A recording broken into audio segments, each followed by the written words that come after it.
Good morning, good afternoon, good evening, depending on where the hell you are. Welcome to the King Angel Show, where together we learn, react, discuss, create, learn, engage, about, a whole bunch of different topics, because we cover a whole bunch of things here. Music, movies, arts, culture, science, space, the news, a little bit of everything. I'm your host, King Angel, your favorite content creator, favorite host. Back at it again. Good morning. I apologize for being a few minutes late.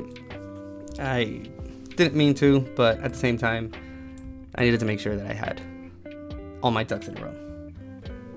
It's Friday, and I'm in love. Hope you're doing well. Hope you're doing great on this great Friday. It's the weekend. I'm happy. I mean, I do go out and whatnot and look forward to the weekend, but just happy to be here. I've been live almost every day this week, and that's how it's going to continue for the foreseeable future, so let's make it a habit. Sit back, relax, and if you're working, happy work day. If you're home, working from home, happy working from home day. If you're off today, happy day off. Fuck yeah. But other than that, hello. Another day, another live stream. I'll be honest with you. In all honesty, I'm a bit of a softie inside. I have as a palate cleanser, and that's what I call it. I call it my palate cleanser when I want to try to not think of current situations that are happening in the country, in the state, in the world. There's always something. You're consistently bombarded with like bad news and just like bad shit all the time. So one thing that you should know about me is one of my palate cleansers. I call it my life palate cleanser is good news. I like seeing and reading about the good that there is still in the world, and I feel like there's a lot of confusion when it comes to that. Yes, there's a lot of negative things in the world. There's a lot of bad shit, but to be honest with you and balancing it out, there's a lot of good in the world. There's a lot of good people. There's a lot of good sentiments. There's a lot of empathy. There's people that do care. I mean, it may seem like it doesn't exist, but to be honest with you, there's a lot of people that they're out there. Plenty of us. I believe in the good in the world. I refuse to fall into the idea that we're all just evil people and shit, and I just don't go with that. There's a lot of great, honest, decent people in this world, and it's shown a lot in there's plenty of Instagram accounts and like websites and TikTok videos and stuff about people that are able to show that good, that there's proof of it. It's not all bad. It may seem like it's all going to crap, and it might very well be going to crap, but at least if it is, I'm comfortable with the idea of knowing that there are many people in this world that tried, and that it's there's a lot of empathy. There's a lot of how can I say? Like there's still good in the world. There's still a lot of good people, and I hate when society itself has conditioned people to think that. Again, like everything is bad, because you watch the news, for example, and 80% of the news that you watch, regardless of where you get your information from, it's all bad all the time. Whether it's politics, whether it's stuff that's happening, it's awful. Adding to that, if you like true crime as well, true crime and murder mystery Wednesdays, you could see it. I mean, it's you see case after case just how horrible human beings tend to be, and how horrible people treat other people, which is crazy, and motives and whatnot. So to counter all that, my palate cleanser is reading about the good that's in the world. There's good news. There's a lot of I like Good News Network. I follow a lot of TikTok accounts that just post videos of great things that happen, and it helps cope with how horrible the world is on a daily basis. It helps kind of alleviate a little bit that notion that, like I said before, everything's just going to crap. Everything's going to hell, and we're all fucked and whatnot. And to be quite honest with you, if you really think about it, we live with this cloud of tragedy and gloom as human beings every single second of our lives. So, I mean, just why not at least try to make yourself feel better with the good that other people can do for others, or whatever the case may be. So, leading to that is we'll just be checking out some of Good News Network's. They have a webpage, so we can just check out some of the articles that they have written there of just some good things that are happening in the world. Because why not? It's a great way to start the weekend. Amazing way to start the week. I've had such an amazing week, especially being live here with you guys. The engagement has been awesome, and to be completely transparent with you, it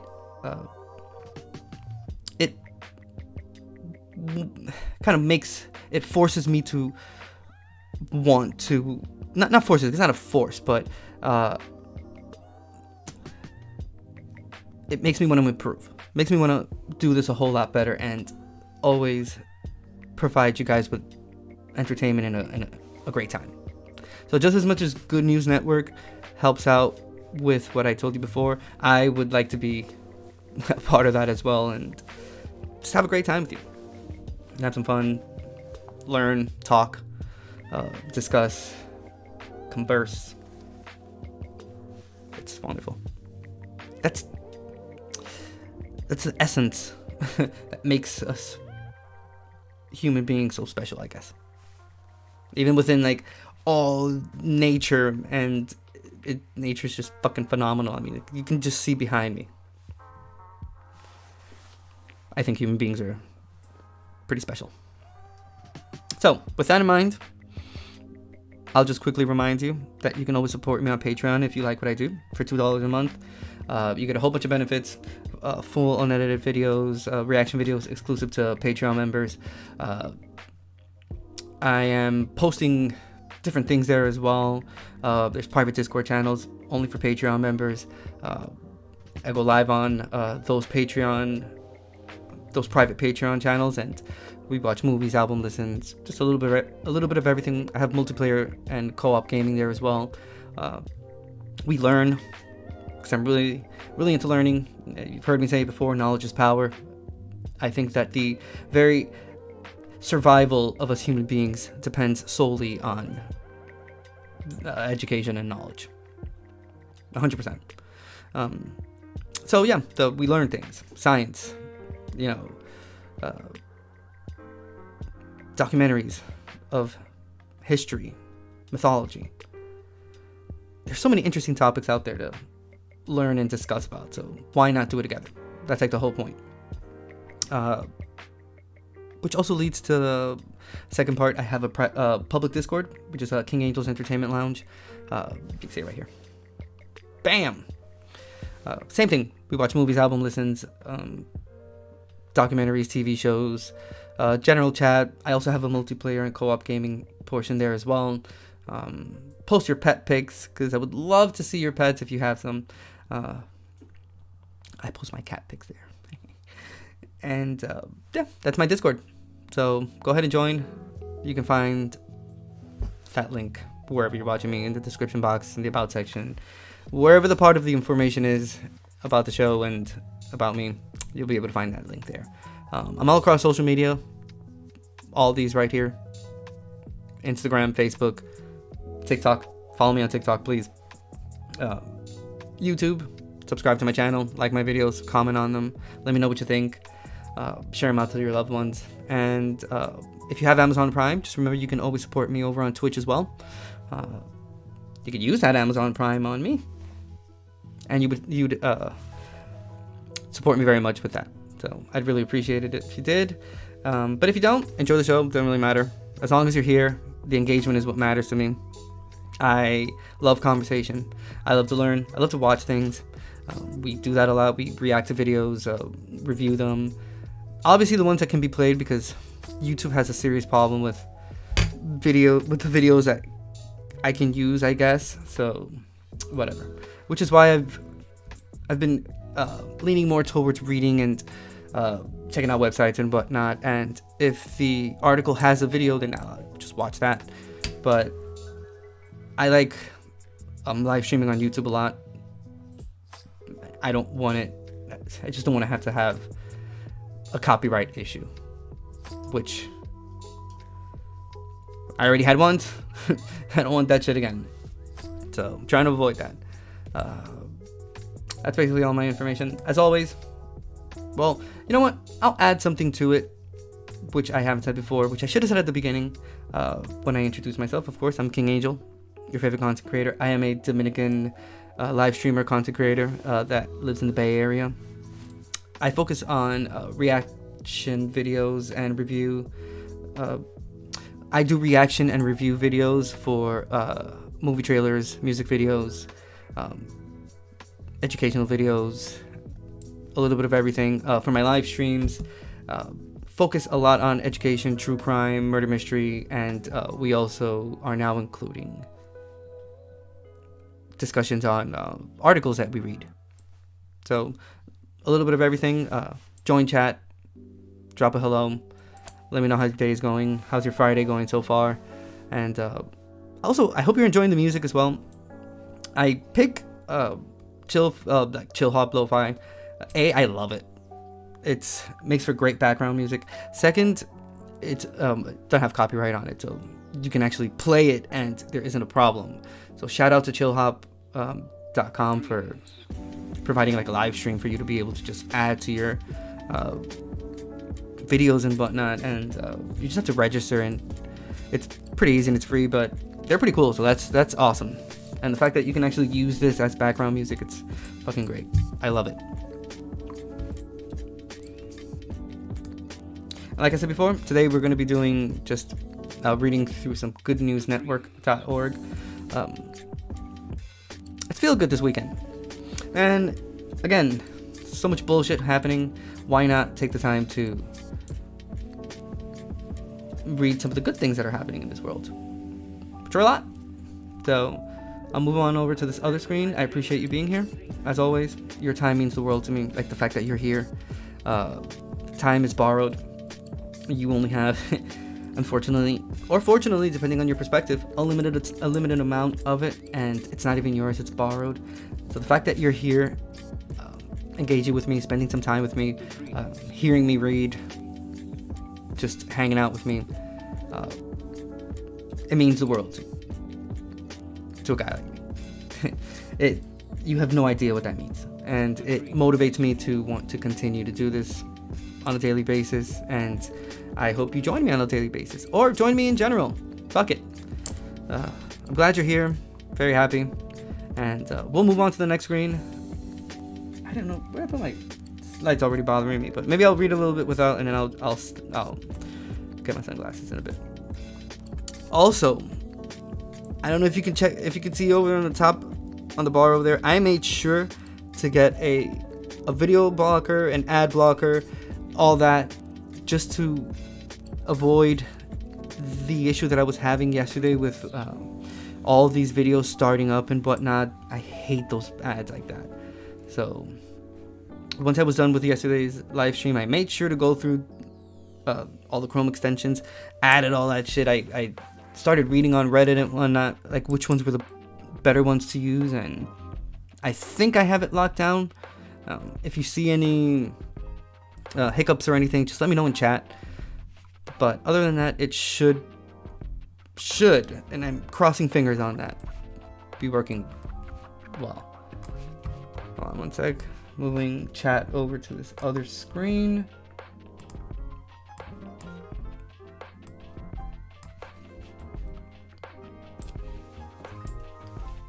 I haven't had my yerba mate in 2 days now, so I'm looking forward to this first drink.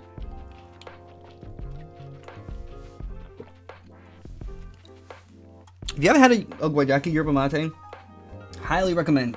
I highly recommend, especially if you like Red Bull and shit. If you're trying to look for a better alternative, albeit it still has sugar in it, it's organic and whatnot, but it has a lot of sugar in it, so you still have to be careful, and obviously not go overboard with it. But it's a way better option than drinking Red Bulls and whatnot. I remember there was a point in my life where I was really hooked on Red Bull. I almost got into like the Monster Energy, but nah, I ended up skipping that one because that Monster Energy is really potent, I can tell you that much, and that taste is really peculiar. I used to work in a burger joint I was a supervisor in downtown San Francisco, and there would always be a Red Bull truck that would stop because they were always giving freebies to people. It was the small little cans, and I made friends with the guy that would drive the truck, so he would hook me up with a few of those Red Bulls, and it got to a point where once I started like shivering a little bit, I was like, nah, that's it. This is becoming an addiction, and I can't have another one because I was already hooked on cigarettes, so I didn't want to add another addiction to it. My own personal opinion, and again, let me know in chat if you think if you kind of think the same way or not, but I think everyone has their own addiction to something. It's just how far you go for it. But I mean, you could be addicted to Coca-Cola, working out, working in general, CrossFit. You think about it. Anything, you can become addicted to it. Coffee. I've been addicted to coffee since I was 8 years old. Well, I mean, back home they have us drinking coffee from a very early age. It's common for households to enjoy coffee with their kids. Yeah, I turned 8. I would always sip on my mom's coffee beforehand, but 8 was when my mom made me my first cup of coffee. She's like, all right, here, boom, and that was it. It's been a staple in my life to this day. yeah, that coffee in the morning is sacred.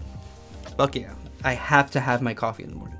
And I'll go to any length to be able to have that coffee in the morning.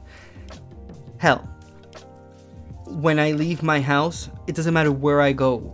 It doesn't matter if I travel abroad, if I'm traveling within the US, anywhere I go, if I go, like, I rarely stay at friend's house. I have like my own quips with that, but if I've ever stayed at a friend's house, they know very well that I will take everything, like, as much as I take all my clothing, like the clothing that I need with my undies and all that shit and my toiletries, included in that package is my coffee. If it's not grinded, I'll take the grinder with me. If not, if it's already grinded, because I grinded it the day before or whatever, I'll take wherever I have the coffee. I'll take my sugar. I have a specific Yeti that I've been using for years. That's what I use for my coffee. And shit, I've traveled abroad with that as well. I don't care. I don't mess with that cup of coffee in the morning. And a cup of coffee, I have to have it. It's a staple, and I have my parents to blame for that. I have the country to blame for that in general, because to be honest with you, Dominican Republic, we drink coffee like that, and our coffee's really good, or it was really good.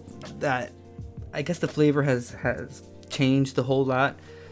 It's become a lot more commercialized, but back in the day, that was what was up. Café Santo Domingo, fuck yeah, hook me up. And it's crazy how that is still a tradition that still happens to this day. Okay? Kids drink coffee at a very young age. Coffee's delicious.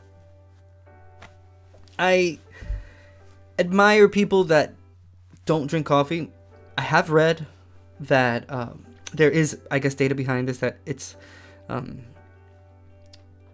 cup of green tea in the morning does more for you energy-wise than a cup of coffee. Which is odd, but I read about that once, and it let me see. Let's see if I can actually find that article.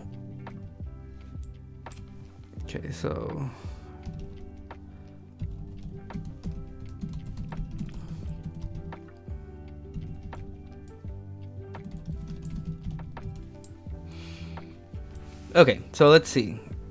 Green tea versus coffee, which is better for your health? Well, obviously better for health. I'm guessing they're gonna obviously go with green tea, but my own opinion, fuck it, it's coffee. What? I just can't imagine having breakfast, which is another thing. I guess I should get more into the habit of having breakfast. I skip breakfast. That coffee in the morning is my breakfast, basically. Unless, well, I've learned to control my morning munchies. So if I'll smoke really early in the morning because I smoke with my coffee. But by midday, I'm hungry. That's like the whole point. But I won't have breakfast in the morning unless I'm somewhere. Let's say if we're out, we stayed, let's say, just like hypothetically speaking, we go to Los Angeles. If we go to LA, we'll go to a breakfast place and we'll have like breakfast and whatnot. Like when I was in DR, I had breakfast, but I don't eat breakfast like that. Like I won't actively wake up in the morning and make it. But if I do have breakfast, I couldn't possibly imagine it, at least in my own personal opinion, when I have breakfast, having it without coffee. It's crazy. Having it with green tea, but then again, obviously, I guess green tea would be better for your health. I mean, I don't know. I'm guessing based off of my own experience, but let's read what this says and we'll get a better definition. So, this is from healthline.com. This was medically reviewed by Catherine Marengo, LDN, and it was written by Arian Lang, BSc MBA, on March 11th, 2021. So, into this. Green tea is the world's most frequently consumed beverage after water. Coffee is also incredibly popular. Interesting. I thought it would have been the other way around, and tea would have and coffee was the most consumed beverage after water. Huh. In the United States, more than 85% of adults consume caffeine regularly, with an average daily intake of 180 milligrams, which is the amount of caffeine in about 2 cups of coffee. People consume green tea and coffee for their characteristic taste and health benefits. But you may enjoy a cup of coffee by brewing roasted and ground coffee beans, while you can prepare green tea by steeping the unfermented leaves of the Camellia sinensis plant, also known as the tea plant. So this article compares the benefits and downsides of coffee and green tea, as well as healthy and less healthy ways to prepare them. Let's see. So caffeine is the most widely consumed stimulant drug worldwide, and it's naturally found in coffee and tea. In fact, coffee and tea are often the most predominant sources of caffeine in a person's diet. However, coffee provides more than 3 times the amount of caffeine than green tea. An 8-ounce, which is about 240 milliliters, of serving of coffee provides 96 milligrams of caffeine, while the same amount of green tea provides 29 milligrams. So, I don't know. Let's see. I'll keep reading. But I don't understand why would they say that green tea, if green tea has less caffeine in it, I wonder where the data comes from, it being that green tea gives you more energy than coffee in the morning. So according to research, intakes of 400 milligrams of caffeine per day are considered safe for adults. However, the recommended limit drops to 100 milligrams per day for teenagers and 2.5 milligrams or kilograms per day for children. Caffeine is one of the most studied substances due to its multiple beneficial health effects. These include increased energy levels, alertness, attention, and wakefulness, lowered mental and physical fatigue, quickened reaction times and improved accuracy, enhanced exercise performance, and improved memory and mood. But I wonder if this is only taking it into consideration when you start consuming caffeine, because to be quite honest with you, I don't feel that increased energy level. Maybe because my body's so used to having coffee, that intake of coffee and caffeine every day, that it does nothing to me. So I don't know. I feel like it's more just a morning routine at this point. I don't really feel like it gives me any energy or alertness or anything. So lowered mental and physical fatigue. I don't know. And I don't always smoke in the morning. About 95% of the times I do. But there are those 5% when I don't. Like I have to do something, or like I'm just like I have to get up, take a shower, get the coffee and bounce.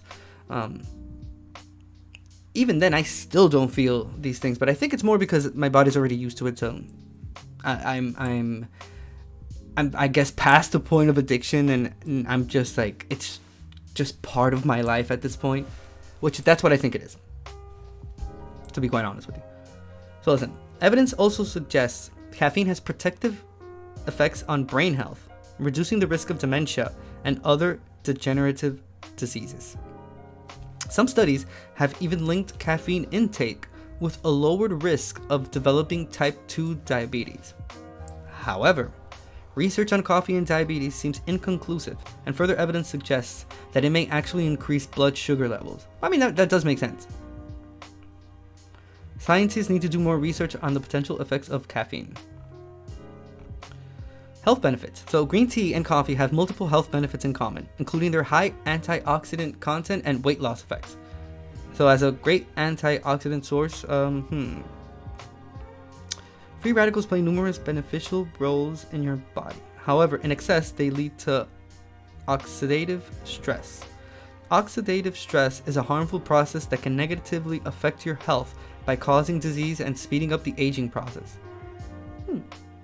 Luckily, coffee and green tea are loaded with antioxidants, compounds with beneficial effects against oxidative stress.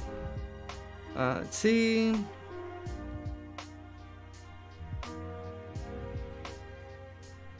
They're both particularly rich in a group of antioxidants called polyphenols. In both drinks, these are responsible for many of their benefits and flavor. For weight loss, but I want to know which one's better. Okay, so let's see.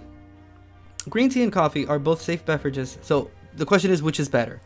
Green tea and coffee are both safe beverages that provide you with the benefits of caffeine and antioxidants. Both are also associated with a decreased risk of certain diseases. However, people with anxiety, insomnia, and panic disorders should consider choosing green tea over coffee due to its lower caffeine content and because it contains L-theanine, an amino acid that promotes a state of calm alertness. Coffee's higher caffeine content may more easily lead to caffeine dependence compared with that of green tea. That is true. On the flip side, coffee would be a more suitable choice if you're looking for increased alertness or improved physical performance. Interesting. Determining which is better ultimately comes down to your specific needs.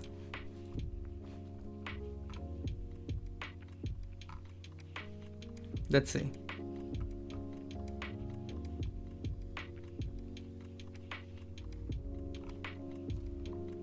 Well, this website's called Revolution Tea, so I'm guessing they're a little bit more biased towards tea as opposed to coffee. So, I mean, I guess. Let's see. Benefits of morning tea.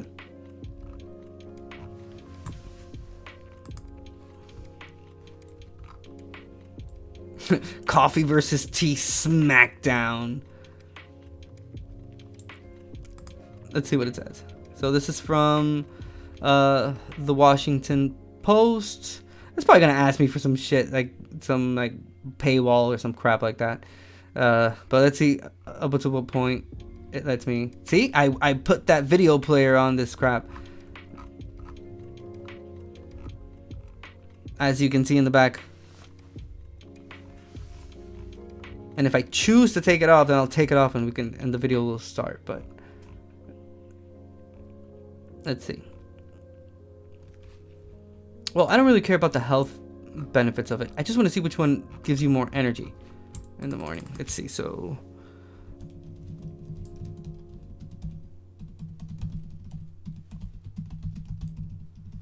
which gives more energy, green tea or coffee?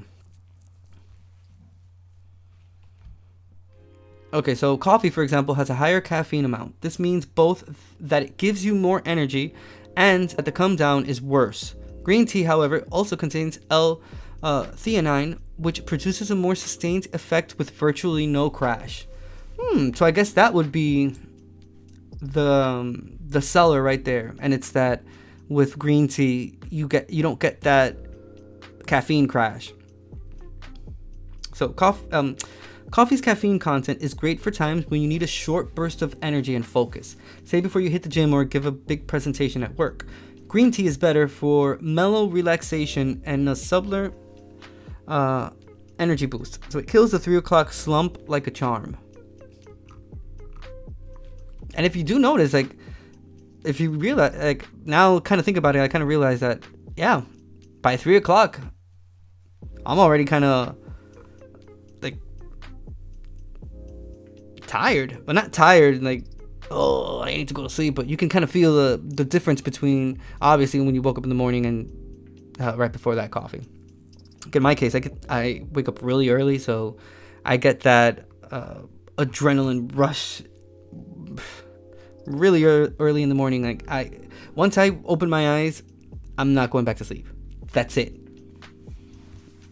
And it doesn't matter the amount of hours I've slept.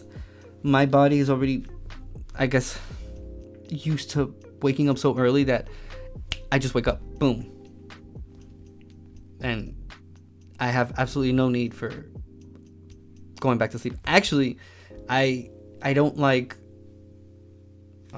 laying down again at all. If I'm up, I'm up. That's it. Let's start this day. Let's go. I'm gonna try this green tea thing, see how it works. But again, I think it's maybe because I'm so used to drinking coffee and it's been part of my life for so long that I don't get that crash like that. I do feel, like I said, a little bit tired by 3 p.m. obviously, and after eating, I'm Dominican, so we eat a lot of rice. Well, I specifically eat a lot of rice, and They say that rice does help with that whole like tired thing. It makes you tired if you eat it in huge amounts. Then you pour those beans over it. So it's a hearty meal. So by 3 p.m., I guess I'm feeling like a nap would be great, but I don't do it. But it still would be great. I feel like I should try green tea after I eat. Maybe it'll work. Because, again, coffee just tastes great to me. That's it. It has none of these other benefits. And if you're watching me chat, let me know what you guys think. Do you guys do green tea or coffee? Your boy does the coffee, like I just said. I know someone that does their coffee with coconut oil. They don't put sugar in it or anything. They just do coconut oil. That is crazy. It's supposed to be really good for you, and it's also supposed to be a really good like laxative and shit for you if you have like constipation and whatnot. Coffee in and of itself, that's one of the main functions that I can say. I mean, we're all adults here. Coffee has me. Well, not coffee. It helps. It's not because of the coffee, but coffee does help. Has made me a pretty regular person. So when it comes to my bathroom endeavors, so shout out to coffee for that. I wonder if green tea does the same thing too, because it contains kind of the same things. Would it be the caffeine that causes that? Let me see. What makes you go to the bathroom when you drink coffee?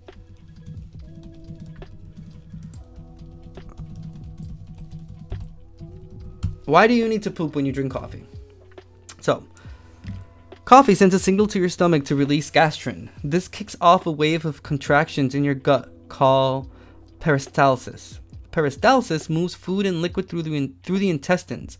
For some people, this leads to a trip to the bathroom in just a few minutes. Interesting. But I don't get. But why? What is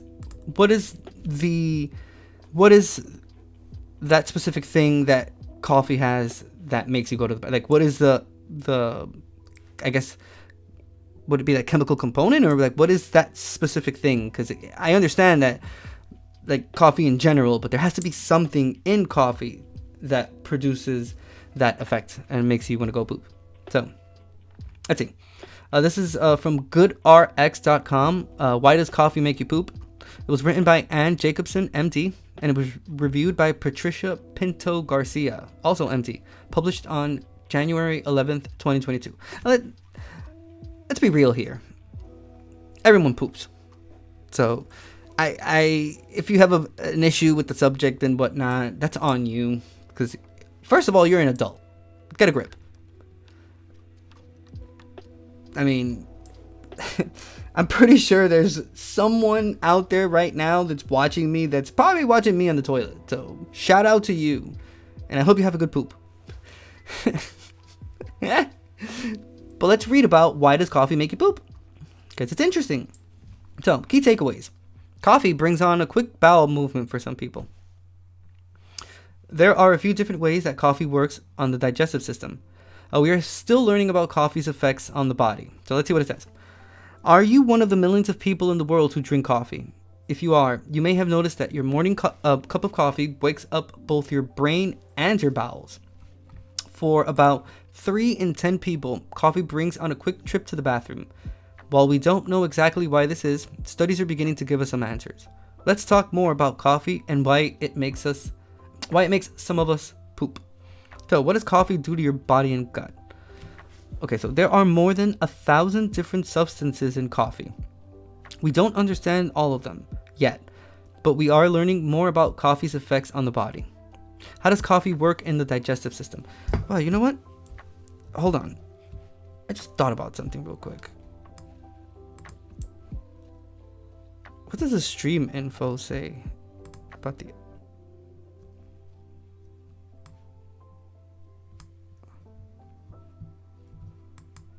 Sometimes, I don't know why Twitch does that with their...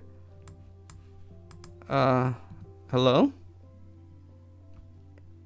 Sorry guys, I apologize for that. It just came to my head real quick.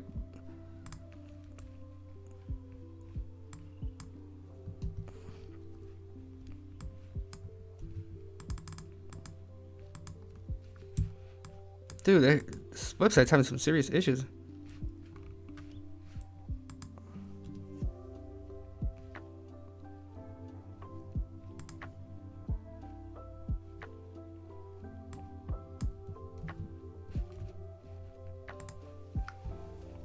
Sorry about that. Okay. There are more than 1,000 different substances in coffee. We don't understand all of them yet, but we are learning more about coffee's effects on the body. So, how does coffee work in the digestive system? The lining of your stomach makes a hormone called gastrin. Coffee sends a signal to your stomach to release gastrin. This kicks off a wave of contractions in your gut called peristalsis. Peristalsis moves food and liquid through the intestines. For some people, this leads to a trip to the bathroom in just a few minutes. Caffeinated and decaf coffee both cause your stomach to release gastrin.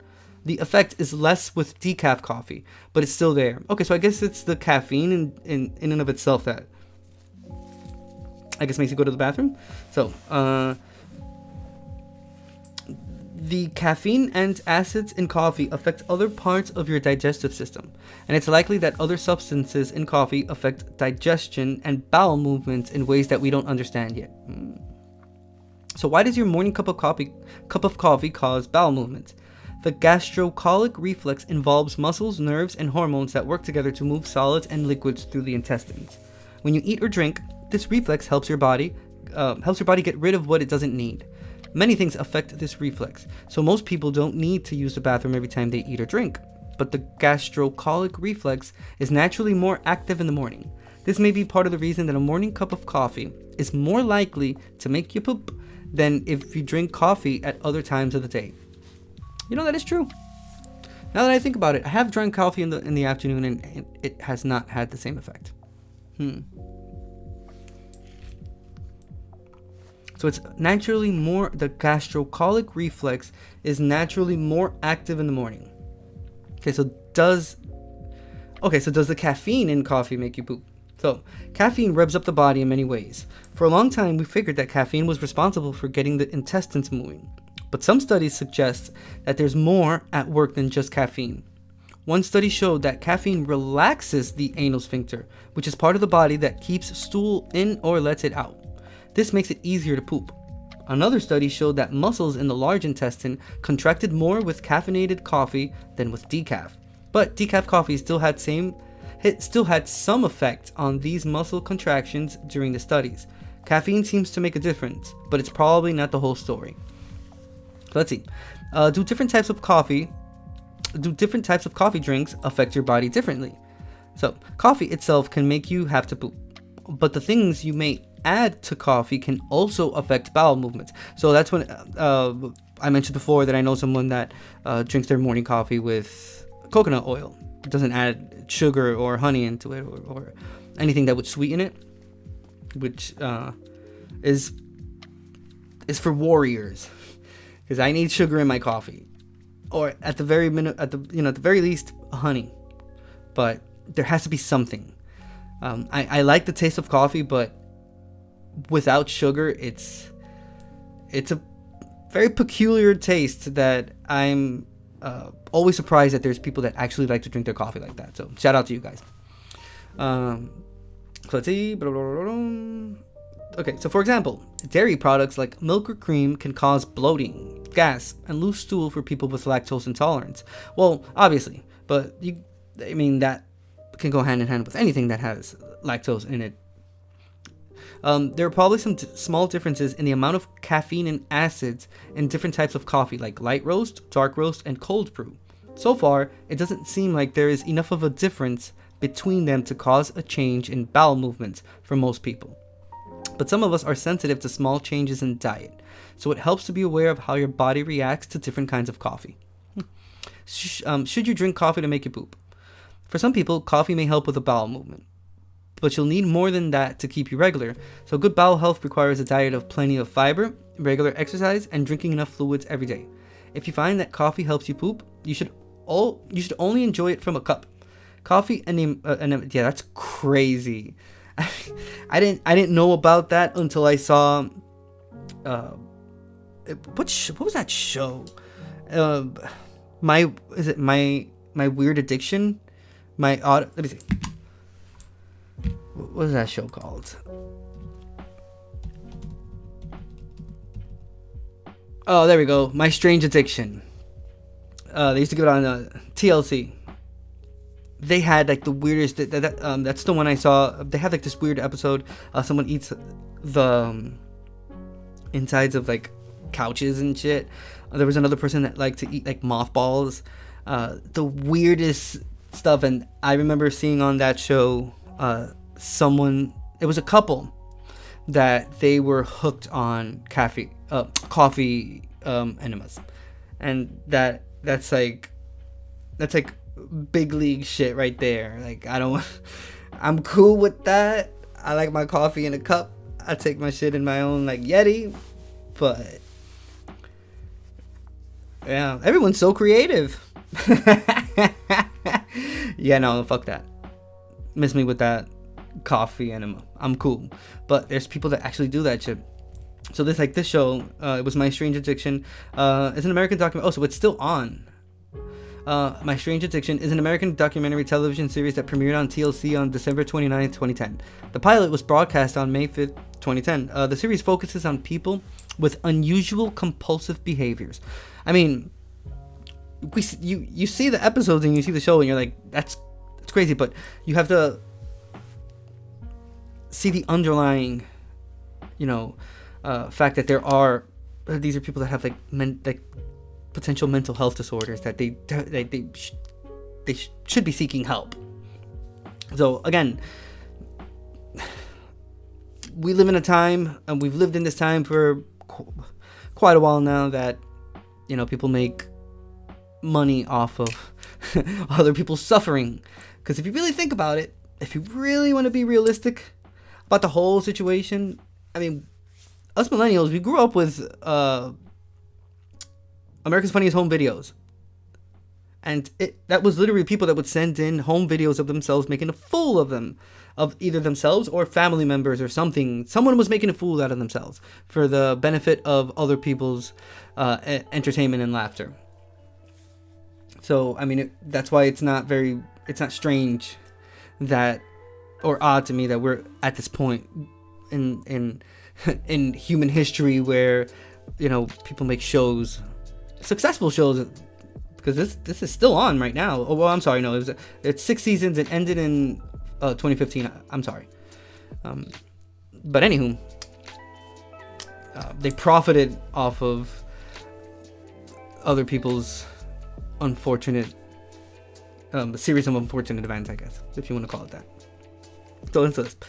The premise is, despite the title of the show, few of the show's subjects have what would medically be classified as true addiction, neither conventional, which would be substance related, nor behavioral. Rather, the cause of their behavior varies and may include a variety of psychiatric diagnosis. Examples of disorders on the show are obsessive compulsive disorder, pica. What's pica? What does that mean? I've never heard that before. Sorry. Pica is eating or craving of things that are not food. It can be a disorder in itself or medical phenomena. The ingested or craved substance may be biological, natural, or man-made. I guess that's what I had mentioned before about the person that used to eat the insides of the couch. Interesting. The term was drawn directly from the medieval Latin word for magpie, a bird subject to much folklore regarding its opportunistic feeding behaviors. So according to the Diagnostic and Statistical Manual of Mental Disorders, 5th edition, pica, as a standalone eating disorder, must persist for more than 1 month at an age when eating such objects is considered developmentally inappropriate, not part of culturally sanctioned practice, and sufficiently severe to warrant clinical attention. Pica may lead to intoxication in children, which can result in impairment of both physical and mental development. I wonder if... Because back in the day, I remember the whole thing... I don't know if that still happens though, but when I was growing up, it was like... The whole thing was like... kids used to eat paint. And you chip off the paint off of the... So weird. And I guess like asbestos and stuff like but they would chip off the paint from like walls and stuff. So I wonder if that would fall under. I guess it has to have. It has to. What is it? It has to be. Must persist for more than 1 month at an age when eating such objects is considered developmentally inappropriate. Okay, so I guess I don't know if that person did it for an extended period of time, but that was a whole thing that kids used to do back in the day. Kids used to eat glue too. There was a kid in my classroom that was hooked on glue, and he liked that Elmer's white glue. That was his jam. Wow, it's crazy how that memory has always stuck with me, and now that I'm reading this, dang, wow, kind of makes sense. So again, what led to this is in this article we were reading about why coffee makes you poop, and they mentioned coffee enemas, and that led me into reading about a show that was on TLC. It was called My Strange Addiction, and one of the things that they talk about they're just talking about like the disorders that were on like the actual like show and whatnot, like the different types, and it led me into reading about this one specifically that I had never read before. So pica may lead to intoxication in children, which can result in an impairment of both physical and mental development. In addition, it can cause surgical emergencies to address intestinal obstructions, as well as more subtle symptoms such as nutritional deficiencies and peristalsis. Pica has been linked to other mental disorders. Stressors such as psychological trauma, maternal deprivation, family issues, parental neglect, pregnancy, and a disorganized family structure are risk factors for pica. See? Children eating painted plaster containing lead may develop brain damage from lead poisoning. And yeah, kids used to eat paint. They used to chip it off the wall back in the day. Okay, so paraphilia, schizophrenia, psychosis, Alzheimer's disease, exercise, bulimia, trichotillomania, body dysmorphic disorder, dermatillomania, and object sexuality. Many of these addictions could be considered harmful. Yeah, dude.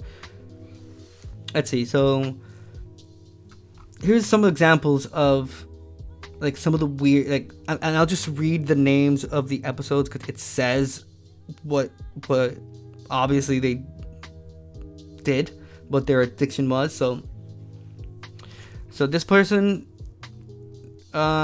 eats toilet paper, and this other person sleeps with her blow dryer. There's a thumb sucker, eats household cleanser, cat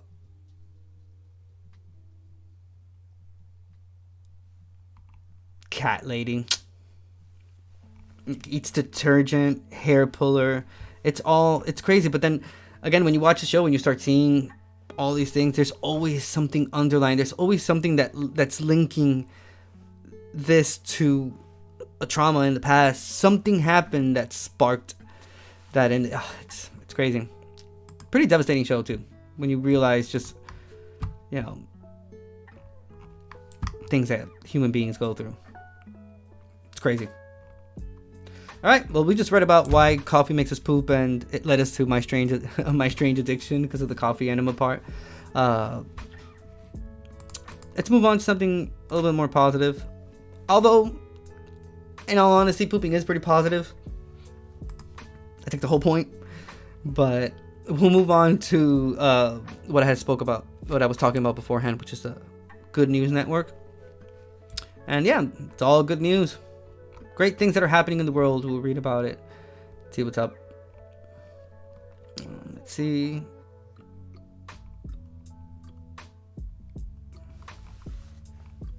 If you guys see any of these and you want me to read it, let me know. If not, I'll just pick one and we'll read about that. Ooh, interesting. So carbon negative concrete. Okay, so when life gives you carbon, make a factory for producing carbon negative concrete. This is written by Andy Corbley and was published March 30th, 2023. And as we can see there, I'm guessing that's the concrete. So I wonder how they're making it carbon negative. Let's read about it. So concrete is being made in Finland, of course it's Finland, with a carbon negative replacement for cement. Something the company hopes will trap more CO2 than it takes to produce throughout its life cycle. Wow, that's pretty good. One of the most ubiquitous of human building materials, concrete is nevertheless one of the most carbon-intensive manufacturing methods in society. Finnish materials researchers at VTT Technical Research Center said that they were aiming to create carbon-negative concrete before they know how to do so. One of the interesting things about concrete is that it reabsorbs carbon over the years, which can lead to the corrosion of steel reinforcements like rebar inside it. Experimenting with different substitutes, they discovered that slag from blast furnace smelting could be combined with bioash to replace cement in concrete.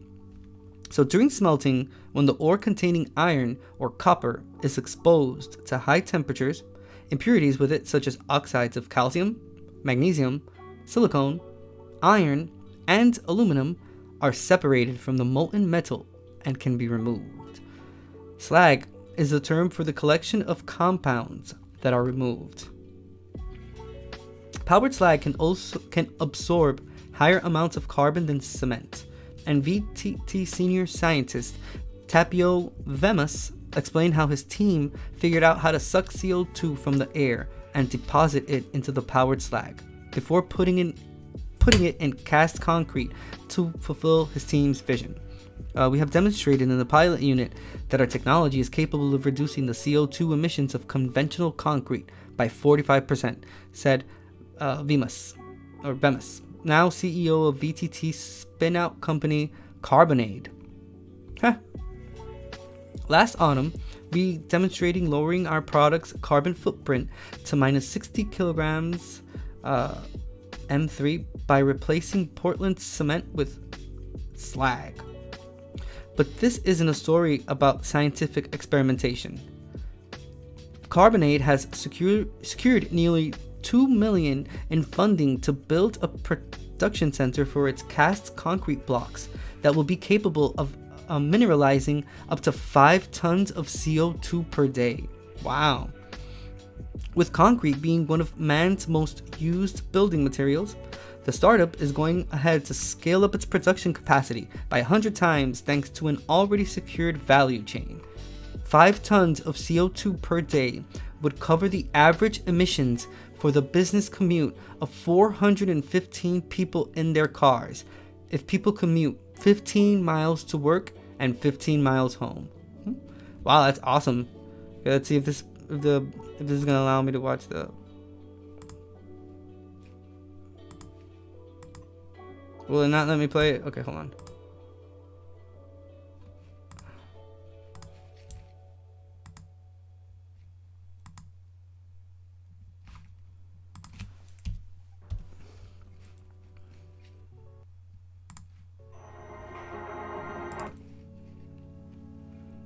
Carbonade.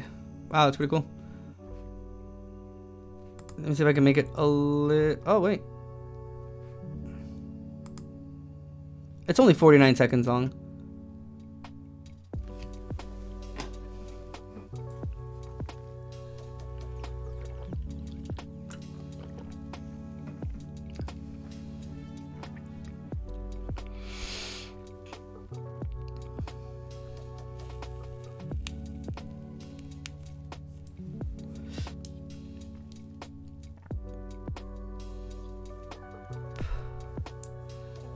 Wow, that's pretty dope.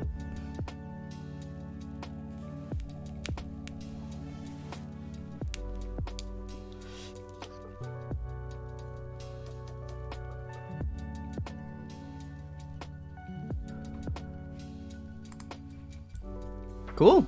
Hey, dude, baby steps. That's the name of the game. Slowly but surely.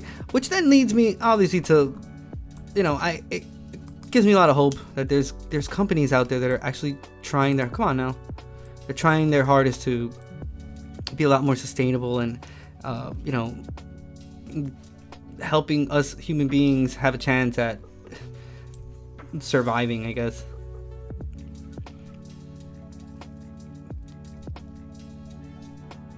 Sure. So watch Mars kiss our crescent moon, the highlight of April stargazing. It was written by Andy Corbly, published on March 29th, 2023. Again, I'm reading off of goodnewsnetwork.org. Wow, look how cool that looks. So it says, as we are only a week of waxing away from the full moon of April, it's worth taking a look at other celestial sightseeing opportunities in the springing month. Around midnight of Wednesday, April 5th, which is next Wednesday, the pink moon will fully illuminate the sky. Whoa. Also known as the Paschal moon, it sets the date for Easter on the Sunday after the first full moon in April. Despite cherry blossoms and other flowers heralding spring, the pink moon is not actually pink. The name corresponds with the early springtime bloom of Phlox subulata, commonly called creeping phlox or moss phlox. Native to North America, where Old Farmer's Almanac keeps track of all the names given by a mix of settlers and native tribes. For example, you have moon when the ducks come back, which is called Lakota. Moon when the geese lay eggs, Dakota. Frog moon, Cree. Breaking ice moon, Algonquin. And budding moon, Tlingit. Further out into space, the second half of April will present some excellent viewing opportunities for those with a telescope or binoculars. On April 15th, overnight into the 16th, the planet Saturn will come within very close proximity to the moon. They will appear just 3 degrees apart, and while the ringed planet can be seen by the naked eye, a decent pair of binos, is that what they call it? Is that the cool way? Will allow you to see the rings. On April 20th, 420, shout out to my fellow 420 people out there. Yeah, I know who you are. For those readers from Indonesia, Timor-Leste, and Australia, particularly in the Ningaloo area, there will be a hybrid solar eclipse. They should add there that on that same day, there will be a huge cloud roaming over parts of the United States because everyone's smoking weed that day. Fuck yeah. Everyone smokes every day, but that day is so special to us stoners. So that means that as the eclipse travels along the path of totality, depending on where you are along it, you will see different shapes pass over the sun as the moon's shadow affects viewing on Earth. Thought this had a video. You lied to me.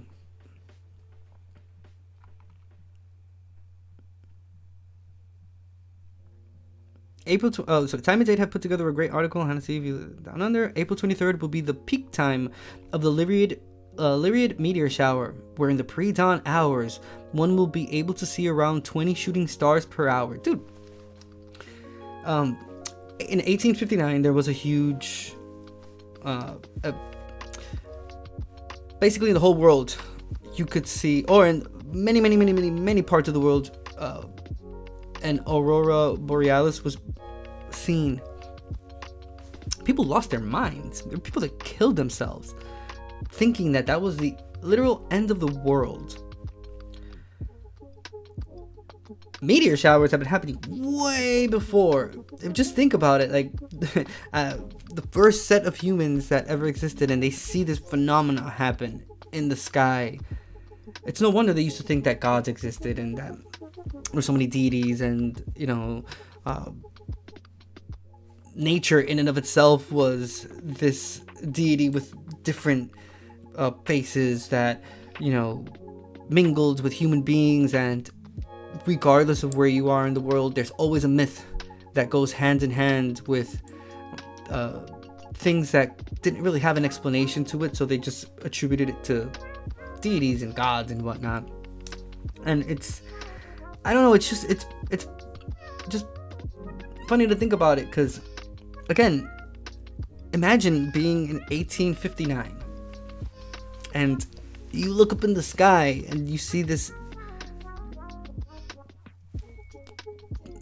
weird display of green and different set of lights that just like are illuminating in the sky. You have absolutely no idea why. That must have been such a mental like explosion, enough that there were people that actually killed themselves because of it. It's crazy.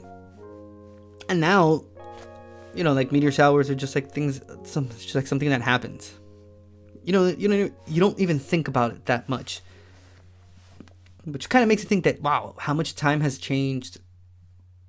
That again, now it's just like something that happens, but it was a big deal back then. Read up on that. It's called the Coddington event. It happened in 1859. That was actually the first time that solar flares, like the concept of a solar flare, was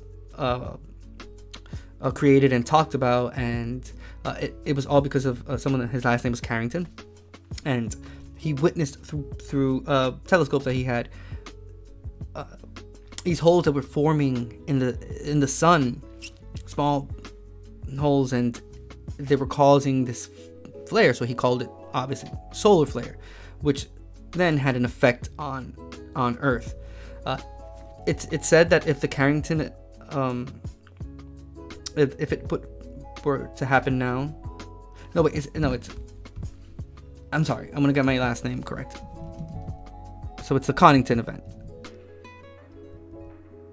No, Carrington. Exactly. The Carrington event was an intense geomagnetic storm, the most intense geomagnetic storm recorded in history. They say that if that event were to happen now, it would cause severe damage to the population. Like, we would lose electricity so fast. Oh, look, we would lose it so fast that, yeah, we wouldn't even know what to think. Humanity would literally fall if that event were to happen now. Again, it's like I read, the most intense geomagnetic occurrence to ever happen in the world. Enough to cause it to be researched, and that's how we know what solar flares are.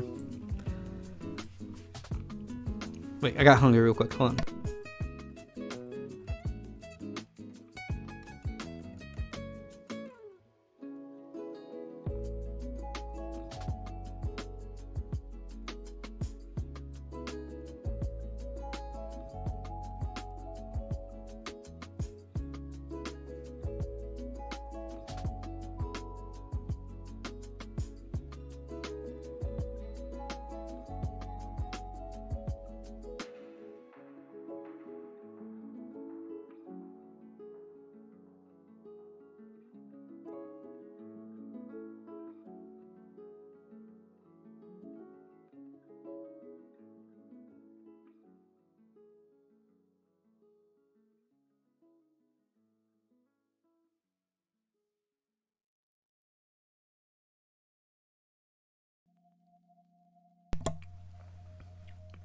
Dude, salted peanuts are life.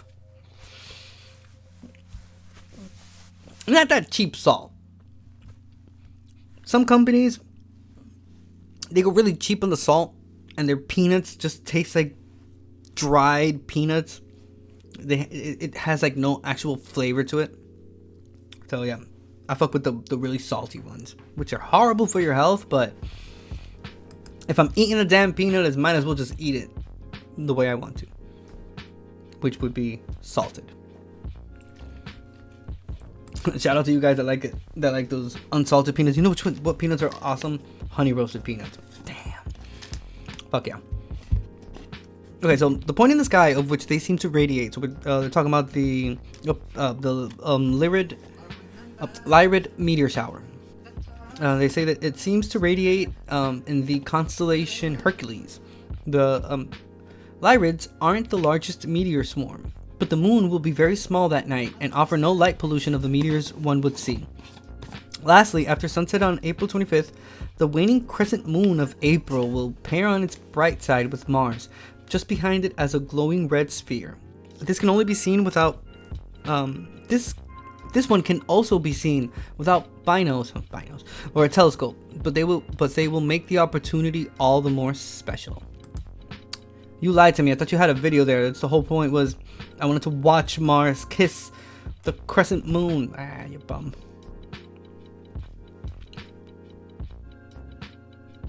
Wow. You gonna show the whole thing? Maybe they have like a little video. No video, but we'll at least see the actual image whenever it wants to load up. Holy shit.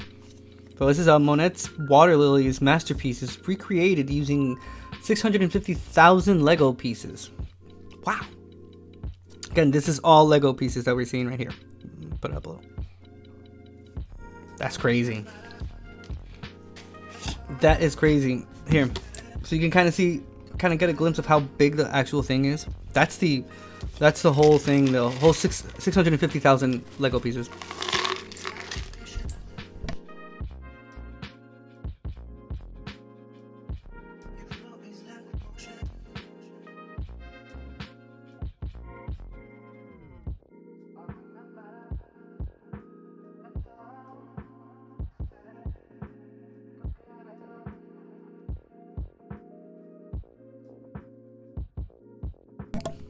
So if you don't know, this is Monet's Water Lilies #1. It's an impressionist painting. Pretty beautiful. Okay, so if you don't know who Ai Weiwei is, he's an artist who likes big statement-setting installations. But in a new exhibit, he is throwing it back to the Impressionists with a massive interpretation of water lilies by Monet, made from 650,000 Lego bricks. Wow. Titled Water Lilies #1, it's the largest Lego sculpture the Chinese artist has ever made, and it will go on display in Ai Weiwei, Making Sense, at the Design Museum in London, UK from April 7th to July 30th. The nearly 50-foot long sculpture takes up a whole wall at the museum. The gentle flowing colors are interrupted suddenly by a dark portal that represents the underground tunnel built by his father at the family house in China's Xinjiang province, where they would often hide from the authorities. In Water Lilies #1, I integrate Monet's impressionist painting, reminiscent of Zennism in the East, and concrete experiences of my father and me into a digitized and pixelated language, I said in a statement. Sorry. And curiosity leads me now to want to ask the question, what is Zennism? Oh, Zennism. Oh, my bad. Oops. Let's see. Zen Buddhism, Zennism, an outgrowth of Mahayana, the meditation sect, developed in Japan from its earlier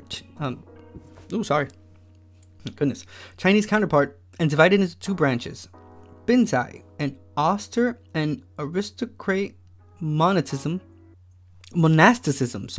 emphasizing meditation on paradoxes, and Soto, a benevolent monasticism with great popular following, emphasizing ethical actions and charity, tenderness, benevolence, and sympathy, as well as meditation on whatever occurs as illumination.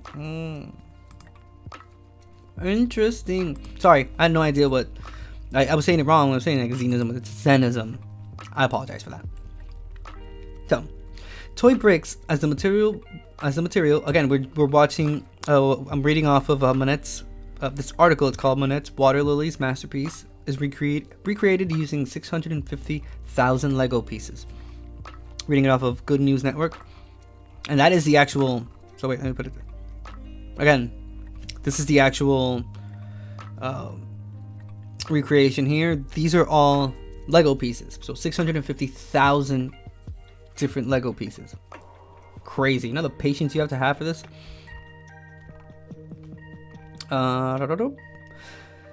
So, toy bricks as a material, with their qualities of solidity and potential for deconstruction, reflect the attributes of language in our rapidly developing era, where human consciousness is constantly dividing. I has worked with Lego. It's AI. That's the name. So, has worked with Lego many times before. In his exhibition, The Human Comedy on Sant Giorgio Island in the Venice Lagoon, Lego portraits of monsters and animals showed how similar the two can look at various resolutions. In making sense, I has prepared some other massive installations, including one made from 200,000 pieces of broken pottery from the Beijing workshop he used to run before the Communist Party demolished it. Damn, that would have been so cool to see.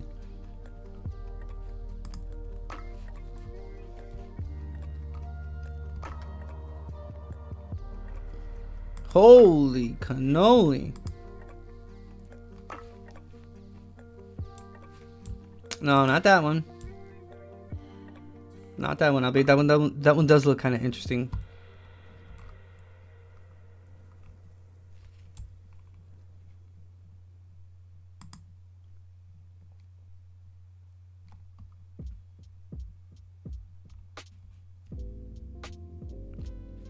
Okay. It just keeps collecting. Maybe the link isn't working very well because it just keeps selecting the same one.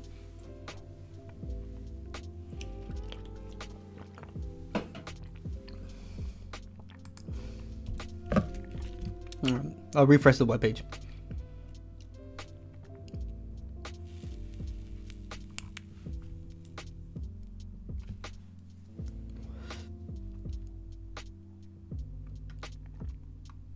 Oh, snaps. Oh, this is interesting. Okay.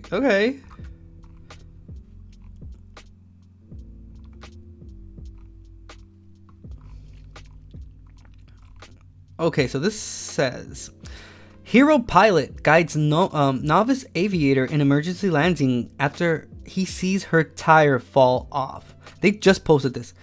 So it's by Andy Corbley, published like literally right now, March 31st, 2023. So listen to this. A young pilot is thanking her lucky stars. There was someone on hand to guide her down into an emergency landing after she lost part of her landing gear during takeoff. Holy cannoli. Chris Yates, a veteran pilot at the airport, radioed the control tower to alert them of the potential disaster. But the control tower operators had never seen it happen before and didn't know what to do.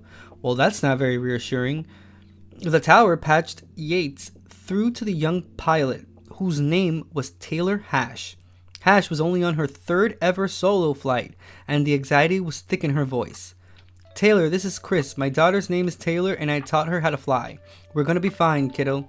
We're gonna be just fine, kiddo, were among the first things he said. A student pilot, Hash was up in a Diamond Star single-engine aircraft from Oakland County International Airport, Michigan. At the time of the incident, she had 57 total flight hours. Yates, the former director of aviation at SpaceX, managed to calm Hash down with the comment about his daughter, before beginning to instruct her on how to make an emergency landing. Hash would have had to land without a front tire, so Yates told her to keep circling the field until she felt ready to try and land the plane. When you touch down, I just want that stick all the way back. You're gonna hold that stick back like you don't want that nose to touch, he could be heard saying over the recorded radio conversation. The nose is gonna come down. You're okay. You're okay. Talk to me. That a girl. Proud of you. WXYZ News Detroit shared another video of the landing taken by two onlookers who remarked, beautiful, beautiful, as she managed to touch down without the nose immediately smashing into the ground. I was thinking of my daughter and just how afraid and alone Hash probably felt, Yates told NBC News correspondent Gadi Schwartz. NBC News Today interviewed Hash, who told him that as soon as he said that a girl, he goes, "I'm proud of you," the waterworks came, Hash said, with Yates revealing he too was crying. The FAA has stated they are investigating what the cause of the malfunction was, while Hash has said that despite the frightening incident, she has no plans to give up flying. Of course not. You live, you learn. I think that's the whole point. I think maybe we can get away with. How long is this?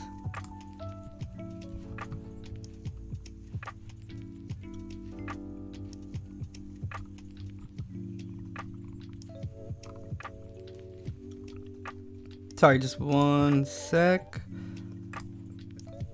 I can't. Well, might not be able to hear anything, but. Tonight with a young pilot from Clinton Township saved tonight after a scare in the sky. Thank you so much for joining us for 7 Action News at 6. I'm Carolyn Clifford. Oh, sorry. Dave Llewellyn, the veteran pilot realized something was off, literally. 7 Action News reporter Sarah Michaels. Let me know, does is he? in Can you hear it like Waterford double? Township with reaction from both Or pilots just about once? the heart-stopping moments. It was on this runway at the Oakland County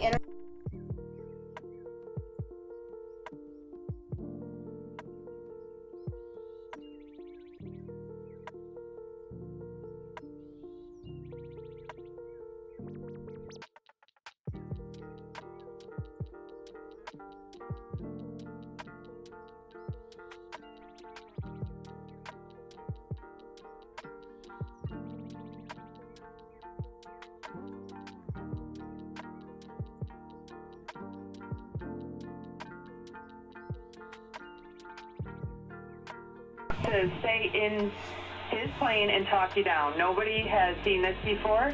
Taylor, this is Chris. My daughter's name is Taylor, and I taught her to fly. We're gonna be just fine, you know. And you can hear it in my voice on the audio that I'm just kind of freaking out and figuring out how I'm gonna land this plane safely. This is my third solo ever. Thank you guys. When I land, should I treat this as a normal Southfield landing? Absolutely, you know. Had Chris not radioed in and coached you through that, what do you think might have happened? Had he not seen the wheel fall off, it's hard to think about what could have happened. The plane could have ended up in the grass and the dirt, flipped over. So when you touch down, I just want that stick all the way back. You're gonna hold that stick back like you don't want that nose to touch. Guided by Chris's voice, Taylor circled the airport, did a low approach, and as you can see in this video, ultimately landed, bracing for the nose of her plane to hit the cement. You can see the impact in these pictures. Both Taylor and Chris say they were crying. I landed, the plane stopped, and that's kind of when I melted down a little bit. Here she comes. The nose is gonna come down. You're okay. You're okay. You're okay. Oh, shit. Damn. Proud of you. A happy ending, but only to the first chapter of this young pilot's story. Taylor and Chris tell me they've been in touch every day since the incident, and they plan to fly together at the end of April. You know, somebody with 6 hours solo and 57 hours total flight time doesn't handle the airplane like that. You gonna be a career pilot? I was planning on it. It's a good start. This is a good story to your legacy, kid.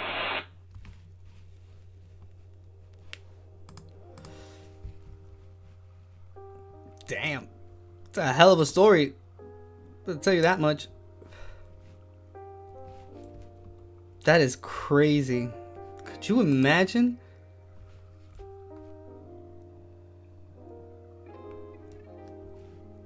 Sure. See what this says.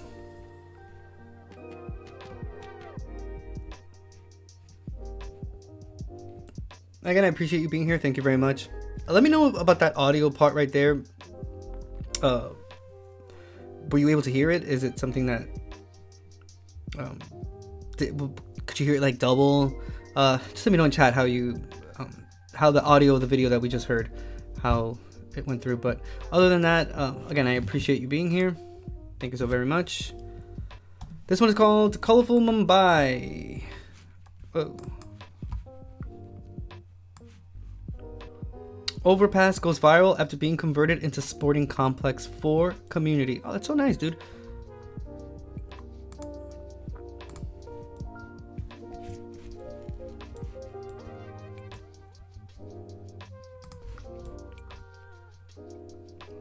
Look how nice the overpass looks. For a moment there, I thought that was a... I thought it was a hot air balloon that was on top. So, in the urban sprawl of Mumbai, kids have an awesome and surprising new place to play cricket and badminton under a highway overpass. Built beneath the Sector 15 Sampata overpass in Navi Mumbai, a video of the kids playing went viral and drew the attention of other city administrators who celebrated the clever transformation of an unhappy space into one of real joy. The overpass is enormous and over 20,000 square feet of space is available underneath. Under the tallest section, 3 courts of badminton and 1 for basketball have been built. A cricket zone with a pitch of 22 yards enclosed by a net has been created, as well as a sizable skating rink facility, running track, and yoga area. Bro, that's... holy crap, that's what's up. Let's go Navi Mumbai, bro. Hell yeah. The whole complex is painted in bright colors to beautify the space. Construction of the sports complexes began back in 2021. Let's see. Sorry.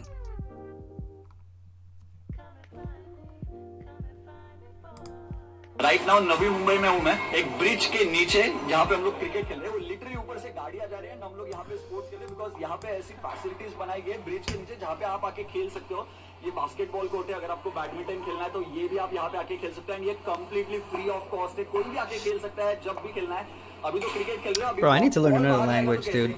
I know Spanish and English. I would love to learn. बेहतरीन facility मतलब best use of bridge के नीचे वाला space आपके city में है तो बताओ Man, whatever language he's talking, I would love to learn that. Dude, that's what's up. So he says, the space under most of the overpasses in Navi Mumbai is lying unused and taking advantage of the situation some people have been crouched on them for parking vehicles and running small shops, among others. Sanjay Desai, a Navi Mumbai Municipal Council's city engineer, told the Hindustan Times. Some homeless people are also staying under a few flyovers, and neither we nor the police department has any idea about their backgrounds. So, to beautify the place, we have decided to develop sports infrastructure and open gyms under the flyovers. Oh, that's wonderful.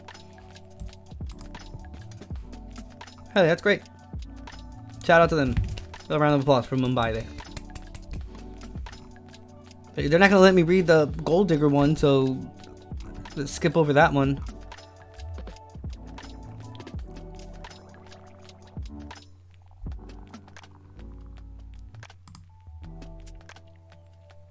Had me a cat.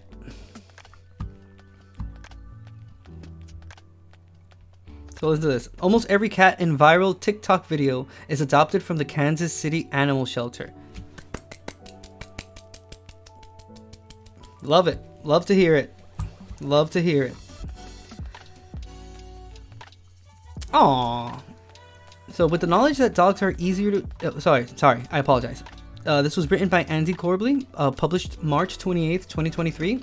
Still the same webpage, Good News Network. So with the knowledge that dogs are easier to adopt out than cats, a Kansas City animal shelter took to social media with a simple yet clever video to even the odds. But Wayside Waves Hospital and Shelter did more than even them. They managed to get all but 2 of their shelter cats adopted after the video went viral on TikTok, garnering 1 million views and 2,500 shares. In the video below, which you know damn well we're going to check out because it's a kitty cat, shelter workers are asked to recommend a cat with a specific personality type as a way of giving the felines, with only a name and a picture, a bit more character. It was actually something that one of our feline care technicians thought of. What kind of animal likes people? What kind of animal would want to snuggle with the other kittens? Casey Wah with Wayside Waves said. The video went viral, as commenters from the Philippines, Brazil, the UK, and others all cheered on the shelter for their admirable efforts. One commentator even offered to relocate to Kansas City if the shelter was hiring, which they are, as it turns out. Oh boy. We're gonna watch this cat video? Yes, we are.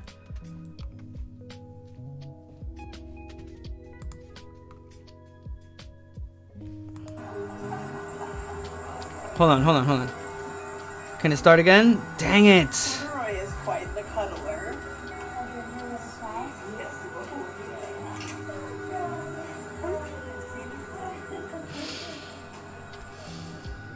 Oh, it's so oh my goodness, Hey, Andrew. corduroy. Hey, what's up, Tanner? Recommend me a cat. All right, let's see. What we got here? A cat with catitude. All right, I got you one. So I brought her in some stuff.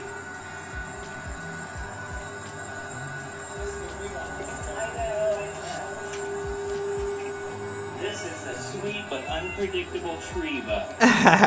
Treva. Oh, look at Treva. Hey, Savannah. Hey, Sarah. Recommend me a cat.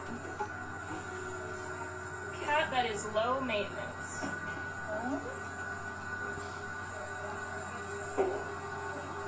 I think Flora is pretty low maintenance. Oh my goodness. Flora.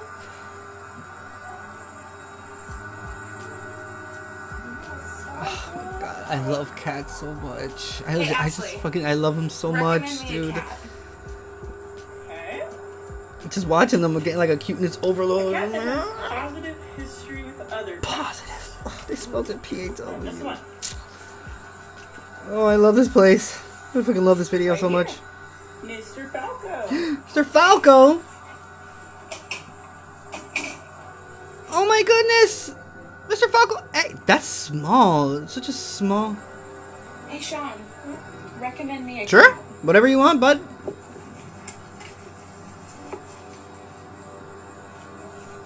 If you're comparing me to a group of people that are excessively rich, organized, yes, yeah, sure.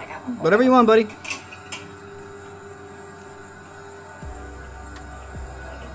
There you go. This here Good for you, bud. is Mr. Hank. Dude, look at Hank. Oh, fuck. Hank don't look. Carrie. Hank is not in the Recommend mood. me a cat. Okay, is this the same bit? No. A bonded pair. Okay. 2 for the price of 1. Dude, I fucking love this place. Buster.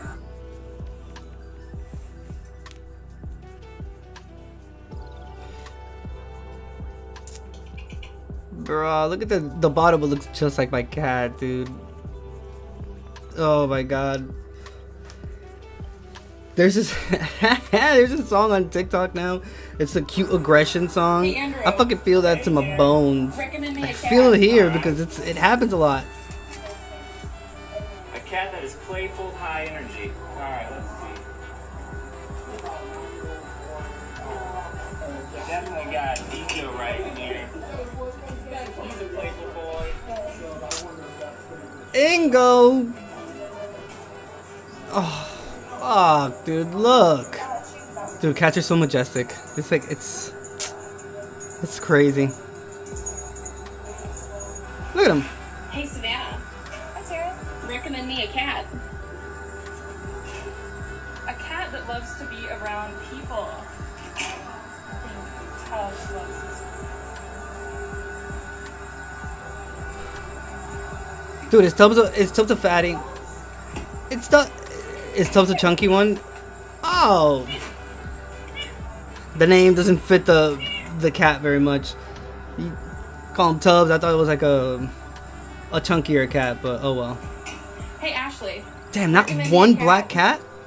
Black cats are my favorite. Like, my absolute favorite. Black and tuxedo cats. Movie marathon. All the way.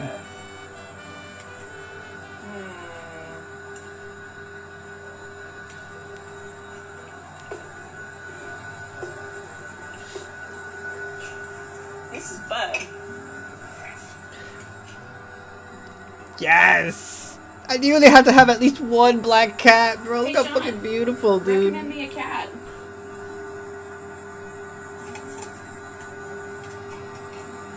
A cat with a good story. I know just one. Damn, I'd love to know what the story of this cat is.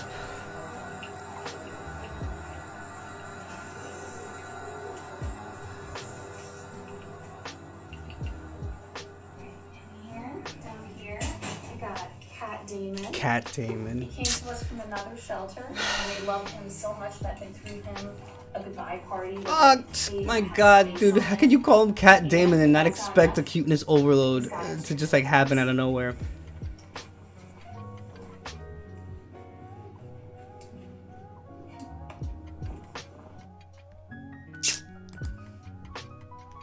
We all just take a minute to just appreciate cats.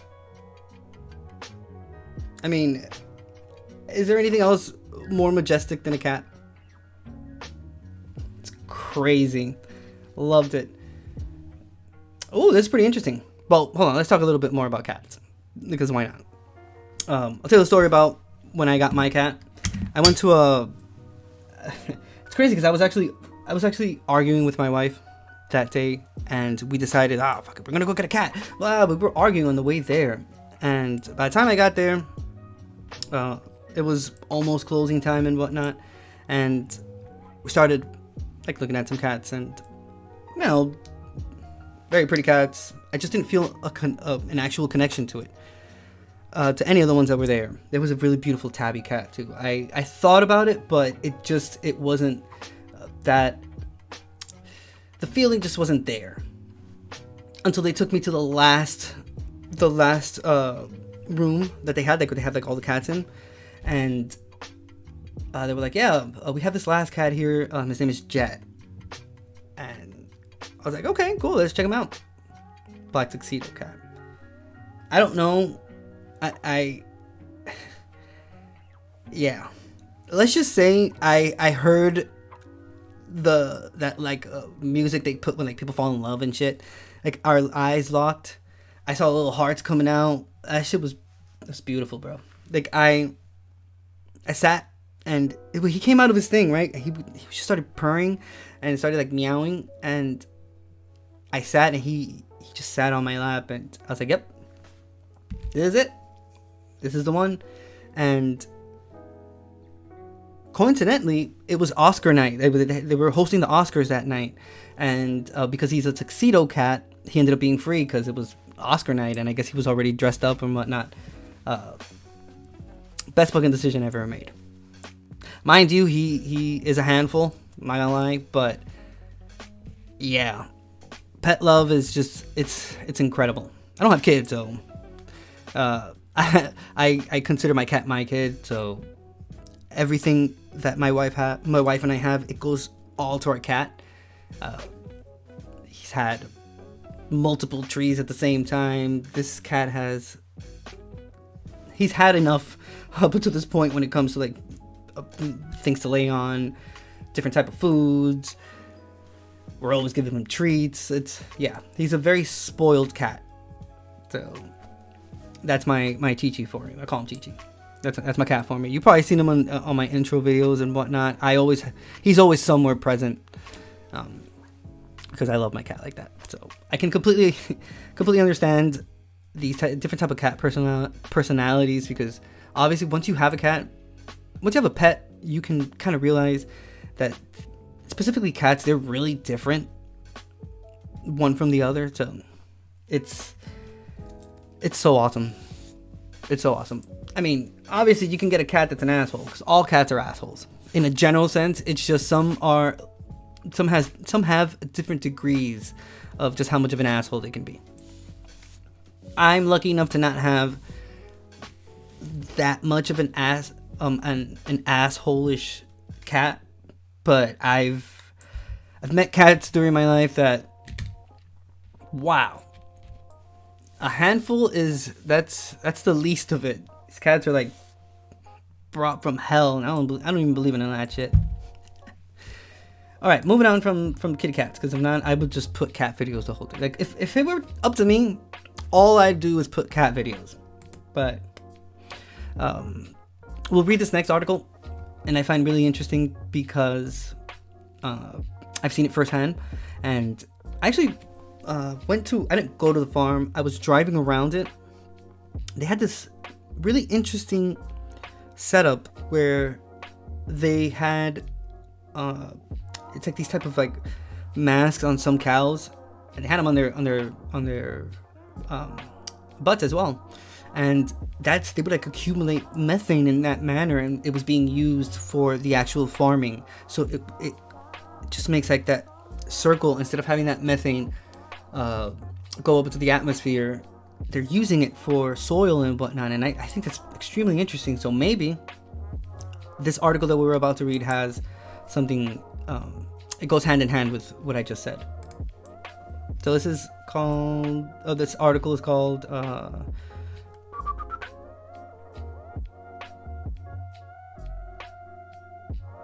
Scientists find methane in actually offsetting 30% of its own heating effect on planet. Let's go. I have no idea how much. Listen, just so we can kind of be on the same page. So methane is a gas that is found in small quantities in the atmosphere. Methane is the simplest hydrocarbon, consisting of one carbon atom and 4 hydrogen atoms. Methane is a powerful greenhouse gas. So, what does methane do for humans? So, being a major constituent of natural gas, methane is used for cooking and heating. In industry, methane is also used to refine petrochemicals and to produce plastics, fertilizers, antifreeze, and fabrics. Methane gas from animal and landfill waste is captured and used to generate heat and electricity. So in this case, why is methane... Okay, what is methane and why is it bad? So a methane, which is CH4, is a colorless, odorless, and highly flammable gas. It is a compound of carbon and hydrogen. It is also a potent greenhouse gas, meaning it affects climate change by contributing to increased warming, according to the U.S. Environmental Protection Agency.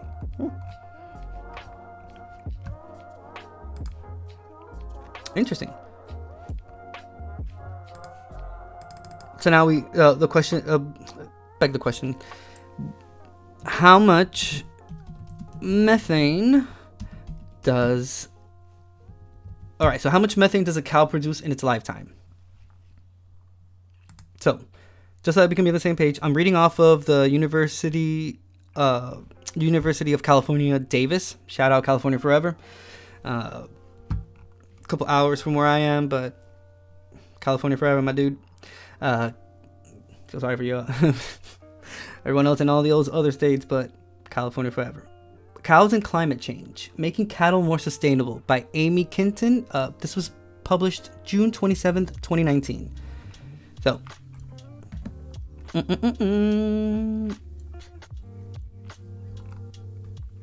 see, I think let's see if you can see it from here. This is what I was talking about beforehand.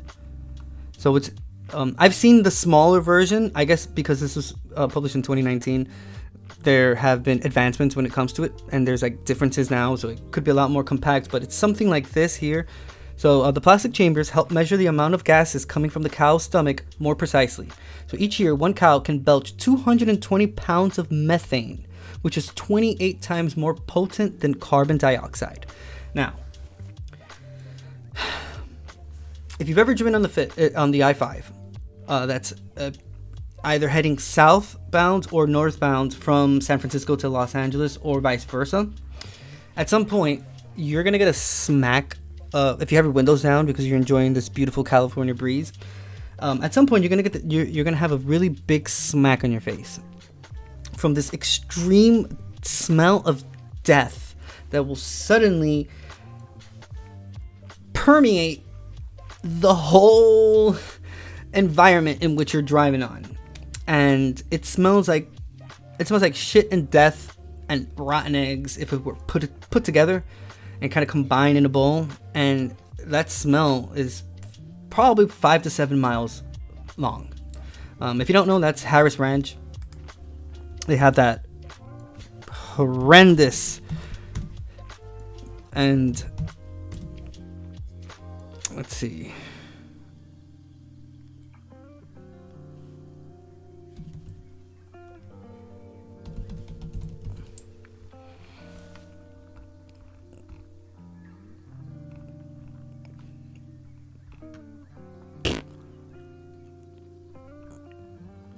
But Tesla Motors Club, get out of here with that.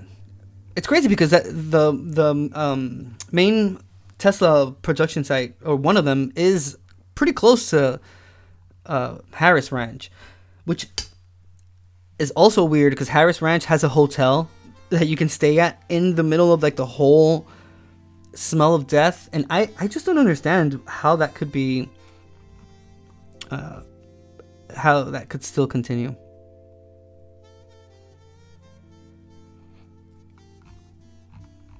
Let me see. Can I find anything on images?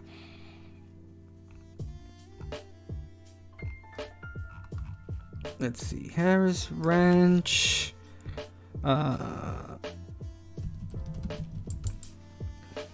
Let's see. So this is kind of what Harris Ranch looks. These are aerial drone views of it. So I think you can kind of tell the difference in this image that's right on top of me.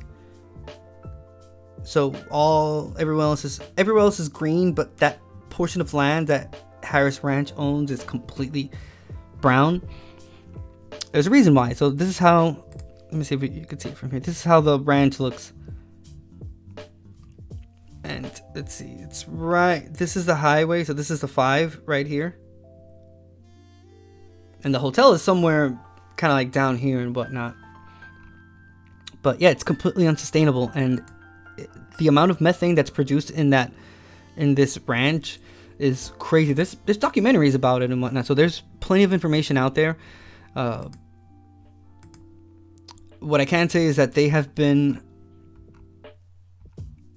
under investigation a lot of times. Let's see, is this high risk stock? This is the thing, the company, a realtor. Not something. So let's see, alarm. Okay, so this is you can barely see it, but even though you can obviously see just the complete lack of greenery there, so the fuck knows what those cows are eating. So yeah, cows they can belch 220 pounds of methane, which is 28 times more potent than carbon dioxide. So cattle are the #1 agricultural source of greenhouse gases worldwide. Each year, a single cow will belch about 220 pounds of methane. Methane from cattle is shorter lived than carbon dioxide, but 28 times more potent in warming the atmosphere, says Mitt Lohner, a professor and air quality specialist in the Department of Animal Science. So with the escalating effects of climate change, that fact has advocates urging the public to eat less beef. Now, I don't know about that part. Well, we just have to know where you're getting your beef from, source it from actual sustainable farms. There are plenty of them that understand that, you know, what you're putting into your mouth is of extreme importance in the quality of it. So they grow cattle in correct manner. I'm not, like, if you're vegan and you're vegetarian, shout out to you. I mean, good for you. I'm not at all. So I can see it from the perspective of a meat lover who understands that obviously the quality of what I'm putting into my mouth affects my whole body. So the way that cattle, for example, that cow was raised, and how, you know, it lived, and, you know, what it ate, all that plays a lot with the way I am going to feel after ingesting that meat into my body. Like, obviously cheap meat, it affects your body a lot more. So that, I think the trick is you just have to know where you're purchasing your meat from, what kind of grade it is, where is it from, where, like, what are the practices of you know, sustainability for those cows, sustainability when it comes to the environment in which those cows are raised, the type of grass that they're eating, you know, what are they giving them? All that affects you. And if people would only know that, they would stop buying cheap meat from places because it's on sale or whatever the case may be. Because one thing is you're eating something to calm hunger. Another thing is the actual nutrition that's coming from it. It's two distinct things. You can put anything to your mouth, but if you know that what you're eating is quality and it's sourced from a sustainable farm or market, you know, plenty of people grow their own vegetables and fruits and whatnot, and they don't use pesticides. It's grown in the best way possible, with the least or none use of chemicals in it. And that's what it is. That's what's up. So again, if you're gonna eat meat, just like I do, just make sure you know where you're eating it from, and make sure you're sourcing a great product and not just like bullshit like Harris Ranch shit. The reason why they're still in business is because people continue to buy that meat. The reason they're still in business is because it's cheaper to purchase, so that you can just buy it anywhere and that's it. But there is nothing nutritional about it other than satisfying hunger. So yeah, guys, we have to watch out. Definitely watch out where we're getting our food from, and that applies to anything, to be quite honest with you. So they contend it's an unsustainable diet in a world with a population expected to reach nearly 10 billion by 2050. Loner has openly challenged this view, writing in a recent commentary for The Conversation that foregoing meat is not the environmental panacea many would have us believe. Shout it out, because that's 100% true. Let me see. Can we listen to this? How long is this? Ooh, this is 20 minutes long. That's cool. If you guys want to check it out, it's What's the Beef with Beef? It's called from the podcast that's by UC Davis, and it's called Unfold. If you guys want to hear it, I'll post the link in chat, and if you want to check it out, go ahead and check it out on your own. You can scroll down and just listen to whatever they have to say. Cows and other ruminants account for just 4% of all greenhouse gases produced in the United States, he said, and beef cattle just 2% of direct emissions. Better breeding, genetics, and nutrition have increased the efficiency of livestock production in the U.S. In the 1970s, 140 million head of cattle were needed to meet demand. Now, just 90 million head are required. At the same time, those 90 million cattle are producing more meat. We're now feeding more people with fewer cattle, Loner said. But there's a global problem. So shrinking livestock's carbon footprint worldwide is a big challenge. Livestock are responsible for 14.5% of global greenhouse gases. India, for example, has the world's largest cattle population. Oh, I didn't know that. But the lowest beef consumption of any country, obviously because cows are considered sacred. As a result, cows live longer and emit more methane over their lifetime. In addition, cows in tropical regions produce less milk and meat, so it takes them longer to get to market. Interesting. If you have hundreds of millions of cattle to achieve a dismal amount of product, then that comes with a high environmental footprint. Now that's a dude, Frank Loner. Researchers at UC Davis have projects in Vietnam, Ethiopia, and Burkina Faso to boost livestock productivity through better nutrition. That may be critical going forward as demand for meat is rising in developing countries.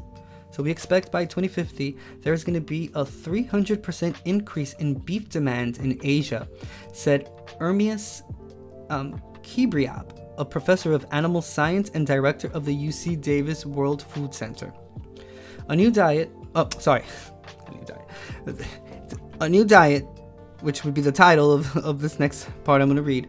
It says, Kibriab, Loner, and other UC Davis scientists are looking for ways to make cows more sustainable and less gassy. One way to do that is to make their high-fiber diet easier to digest. So scientists also turn to feed supplements for this purpose. It sounds simple, but finding an affordable and nutritious additive has proved difficult. It says, however, Kibriab has succeeded in finding such a supplement by feeding dairy cattle a plant way off the trope menu. Seaweed. Fuck. Well, there you go. Who would have thought, huh? We've done one trial and showed that there is up to a 60% reduction. Wow. Holy crap. 60%? That's a lot. When cows are producing 220 pounds of methane in a year. By using 1% of seaweed in the diet. This is a very surprising and promising development. Wow. In addition to reducing methane output, the seaweed doesn't make the cow's milk taste bad. He's now testing the diet on beef cattle. It could be a relatively inexpensive solution for reducing emissions. So this type of red seaweed, called Asparagopsis taxiformis, has one big drawback. A wild harvest is unlikely to provide enough of a supply for broad adoption. Other scientists are looking for ways to grow it to scale, and Kibriab remains hopeful that feed additives hold the most promise. I believe that we will have a solution, 2 or 3 good candidates that would reduce emissions quite substantially, Kibriab said. I can see that happening in the next few years.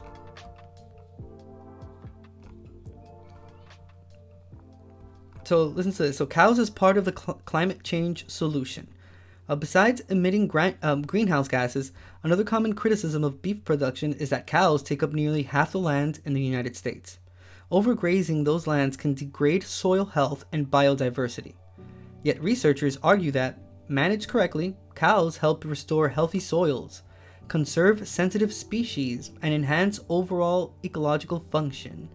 See, proper cattle grazing management can even help mitigate climate change. Which then obviously you can tell that Harris Ranch is doing the complete opposite, because if cows help restore healthy soils, that we saw the picture of how bad it looks there, and just how awful the actual land is there. Well, I'm not going to be promoting the hotel that's there. I mean, obviously, since we see this top one here, you can see the differences between the land. So you can definitely say that they are not following this practice at all. They don't have a proper cattle grazing management. Ooh, there's a video. Let's see what the video says. So, can seaweed cut methane emissions? So it says UC Davis researchers may have found a way to cut methane emissions for California's 1.8 million dairy cows. A lot of greenhouse gas emissions to the environment. I'm not gonna put it because it has that crappy music in the back, and I don't know if it has copyright or not. I don't want to deal with that shit.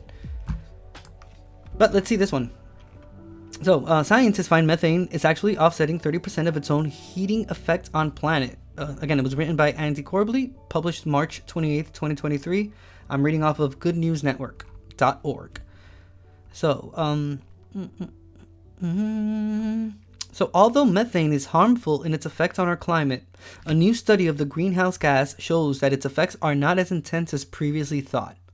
The biggest sources of methane gas emissions come from coal, oil, and gas development. Well, you don't fucking say, huh?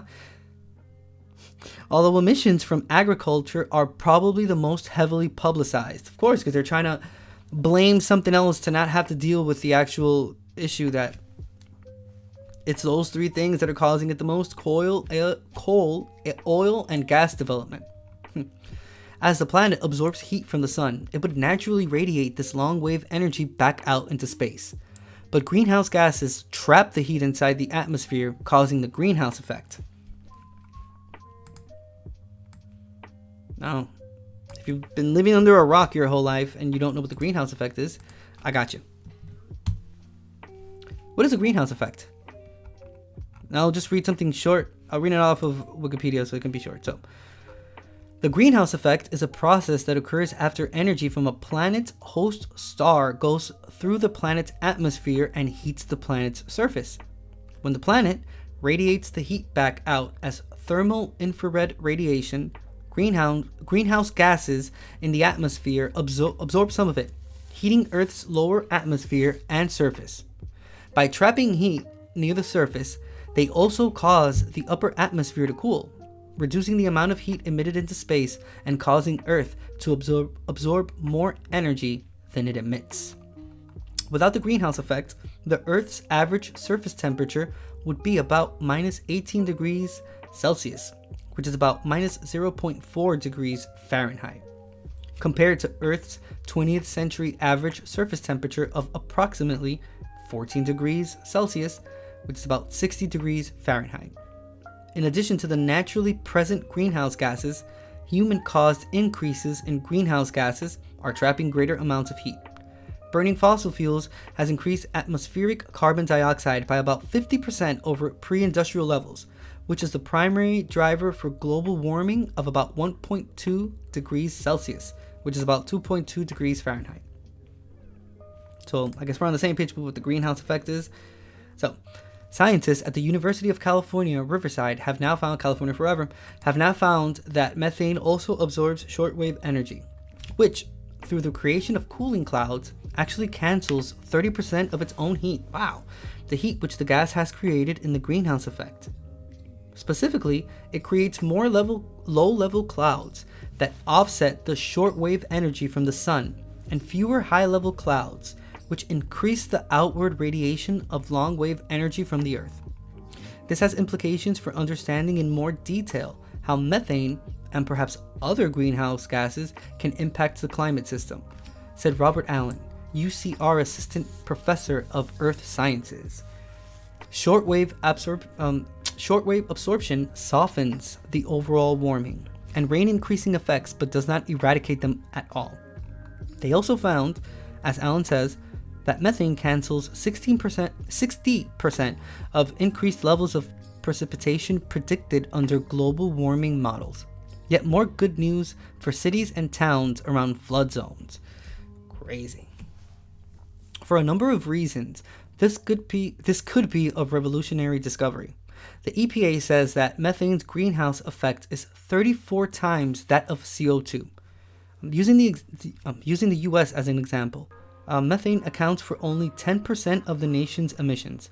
The lifespan of a methane molecule in terms of its harmful effect on climate is around 9 years. Damn. That means that methane emitted 9 years ago is no longer causing a greenhouse effect. By contrast, the greenhouse effect of CO2 molecules is more than 1,000 years. So for years, climate scientists have known that methane was a critical greenhouse gas for humanity to target. But now we can create more accurate models that reflect how methane is 30% less harmful than we thought, and it counteracts 60% of its own harmful rain effects.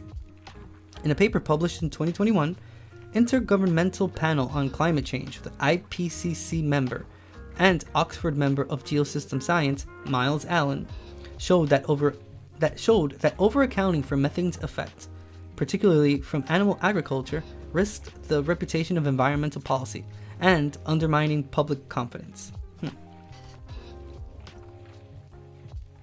I mean, it's the beauty of science. The more you discover, the more questions are answered, which just leads to more questions that would need answering. So, I mean, I don't understand why Miles Allen would be so shocked. I mean, they overaccounted the effects of methane because it was being studied. That's like the whole point. Science is ever evolving.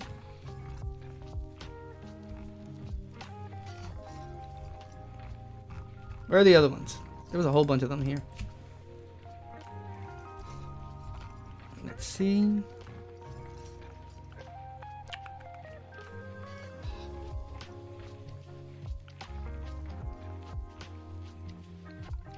Oh boy.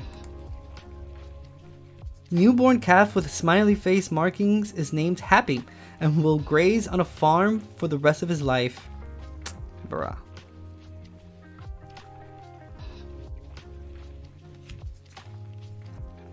You seeing this? This is not the cutest thing in the world. Come on now.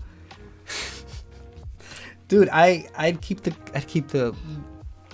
him forever.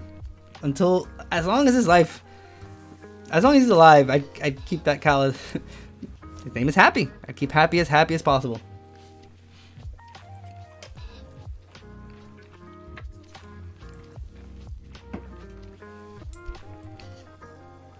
Fuck it, I'm gonna take a screenshot of. You can use that as a profile picture somewhere.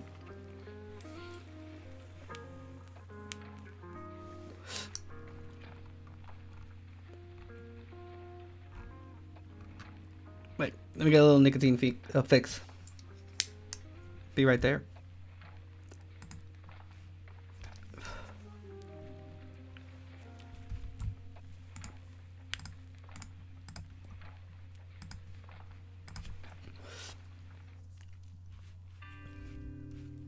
Thank you so much for being here. Thank you so much for stopping by. I appreciate you. I always like to thank you guys for lurking, watching me, engaging, chatting. Join that Discord, King Angel's Entertainment Lounge. So you can watch movies, TV shows, documentaries. You can learn a thing or two. We can learn it together as well. Just don't be intolerant. Like, there's no need for that. I mean, you think you're playing me, you're only playing yourself. I don't get played. So, yeah, join that Discord, King Angel's Entertainment Lounge. And also support me over on Patreon if you like what I do.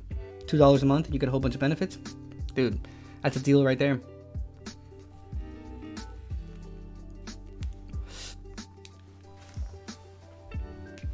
God, these are such interesting topics today.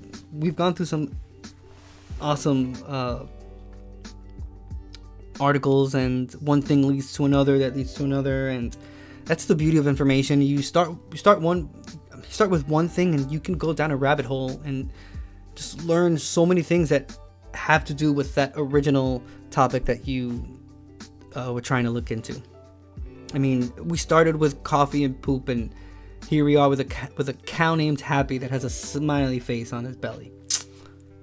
Only on the King Angel Show. Where are you gonna get this out? Who else is gonna do it like this? Come on now. So definitely subscribe to my channel on YouTube, like my videos, comment on them. You can, like I said, support me on Patreon, join the Discord. You can use your Amazon Prime here on Twitch. Whatever you want. That's what's up. This is a very long time kind of thing. Let's learn together. Let's react and review together. I absolutely love being in front of a camera, so that's one check mark that we can put next to my name. I really do love doing this. I love being here. Man, if I could be live the whole day, I'd probably do it. The whole day. If I didn't get as hungry as I get, I'd probably do this like consistently. But your boy has to take little breaks here and there because I get really hungry. I love eating food, bro. Weed and food? Come on now. It's like, wow. Nature, bro. Doing its thing. Unbelievable. Gives us food. Dude, have you ever smoked a joint? Smoked a blunt, a bowl, do a few dabs, and you eat fruit? Bro, have you eaten fresh fruit? Yo, eat a piece of watermelon or a piece of mango after you just smoked the blunt. Bruh, it's heaven. Heaven, I tell you. Strawberries? A pear? Bruh. Fruit is the best when you're... after you've smoked. It's one of the pleasures of life. So, I mean, and nature gives that shit to us. Isn't that something? The earth gives us that. And it gives us weed too. Mother Nature, you rock. Fucking love you. I love you. I know you're trying to extinguish us, but it's with reason. I completely understand and I'm with you. But damn, dude, nature does a lot for us. Hell yeah. Dude. A peach? Bro, have you ever had a sweet peach? But the fruit.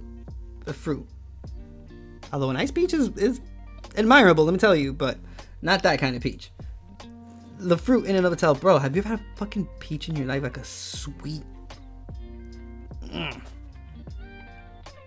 That's nature right there. Wow. I love it.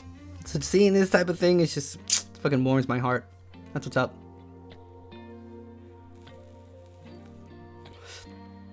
They should include like the good cannabis news here. That'd be so interesting, but not much happens in the cannabis world like that. That'd be that you'd want to like make like a whole fun article about, because it's a pretty competitive industry, for what I've been told.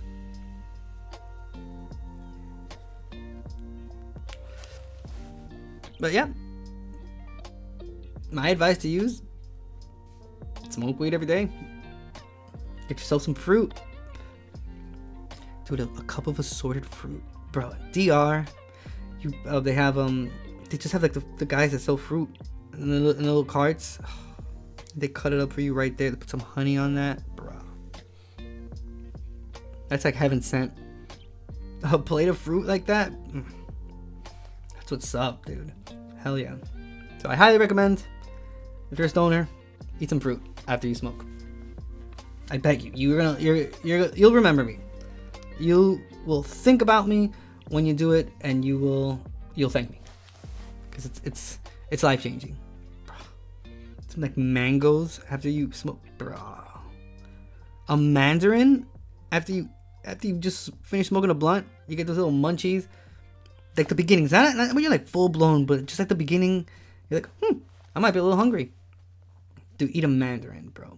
The small ones, like those small oranges. Oof. That's a different level. That's a whole. That's you're advancing to a different level of stonerhood when you do that. Okay. Enough about my love for cannabis, which is immense. I might just do one of these that's solely for cannabis. But we'll read about Happy the Cow. Let's fucking look at Happy the Cow again. Just look at him. How could we not talk about this?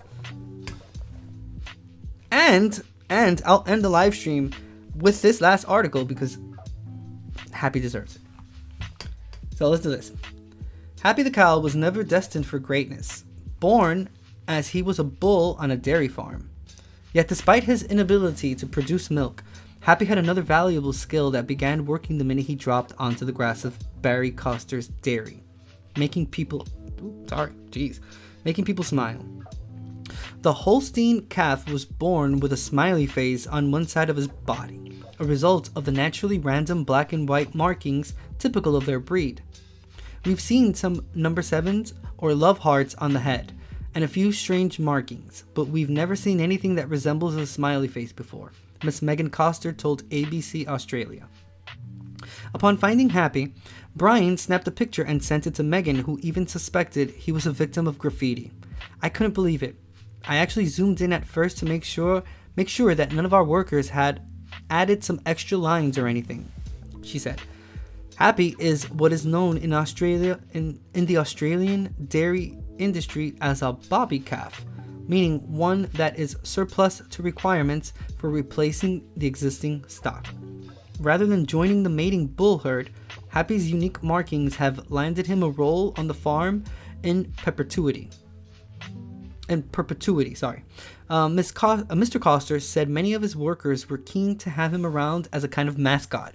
He makes people smile, and he's one heck of a natural lawnmower. I mean, bro, look at him. I've seen here in Northern California, they probably do that everywhere else. It's probably a company that does that in other places, but I can only speak of obviously where I live. And a lot of places around here, they rent goats, like baby goats and like normal sized goats and whatnot. It's like 30-40 of them, and they'll go in the truck, they'll just let them loose, and some guy just sits there on his phone just letting these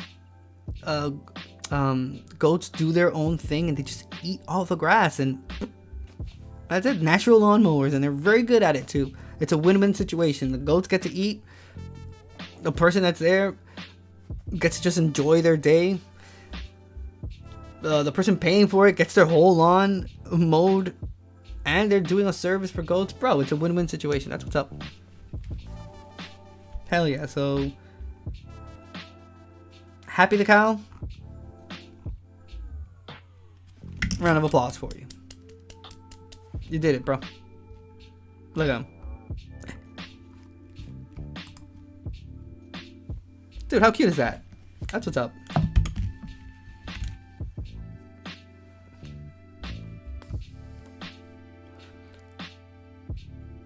Thank you for being here. I appreciate you being here. Dude, it fills my heart with so much joy that took the time to watch little old me do what little old me does. This is my happy place. This is definitely my happy place. Checking out Twitch real quick, see if I miss all these people that are on Twitch, man. Like a lot of people they I don't know. I don't know if they just like quit streaming or I don't know. There were just so many great streamers and a lot of them I just don't see them live anymore. It sucks. If you're out there and you just stopped streaming, dude, come back. Your entertainment is needed. You know who you are. Jeez. It's empty. But nonetheless, I appreciate you being here. Thank you very much. I didn't even wear my sunglasses today. That was cool. Did this whole thing without them on and I feel great. Shout out to the ridiculous person that came in and spoke that listen to the question. This fucker writes, so you're gay, right? That was the way the person started the whole chat. This obvious, highly intelligent person then writes, I'm just testing my gaydar.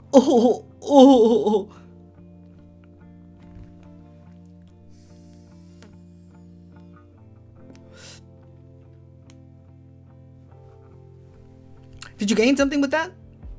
Was there something that came out of the whole thing that you're now like, yeah? Did you get me? Oh, I got him. I went into a stream and I wrote, so you're gay, right? Oh my God. That's how I hear it. I hear it as if it was a petulant child.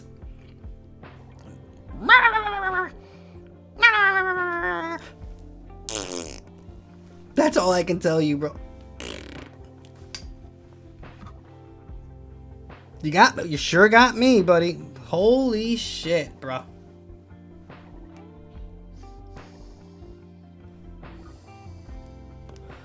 So you're gay, right?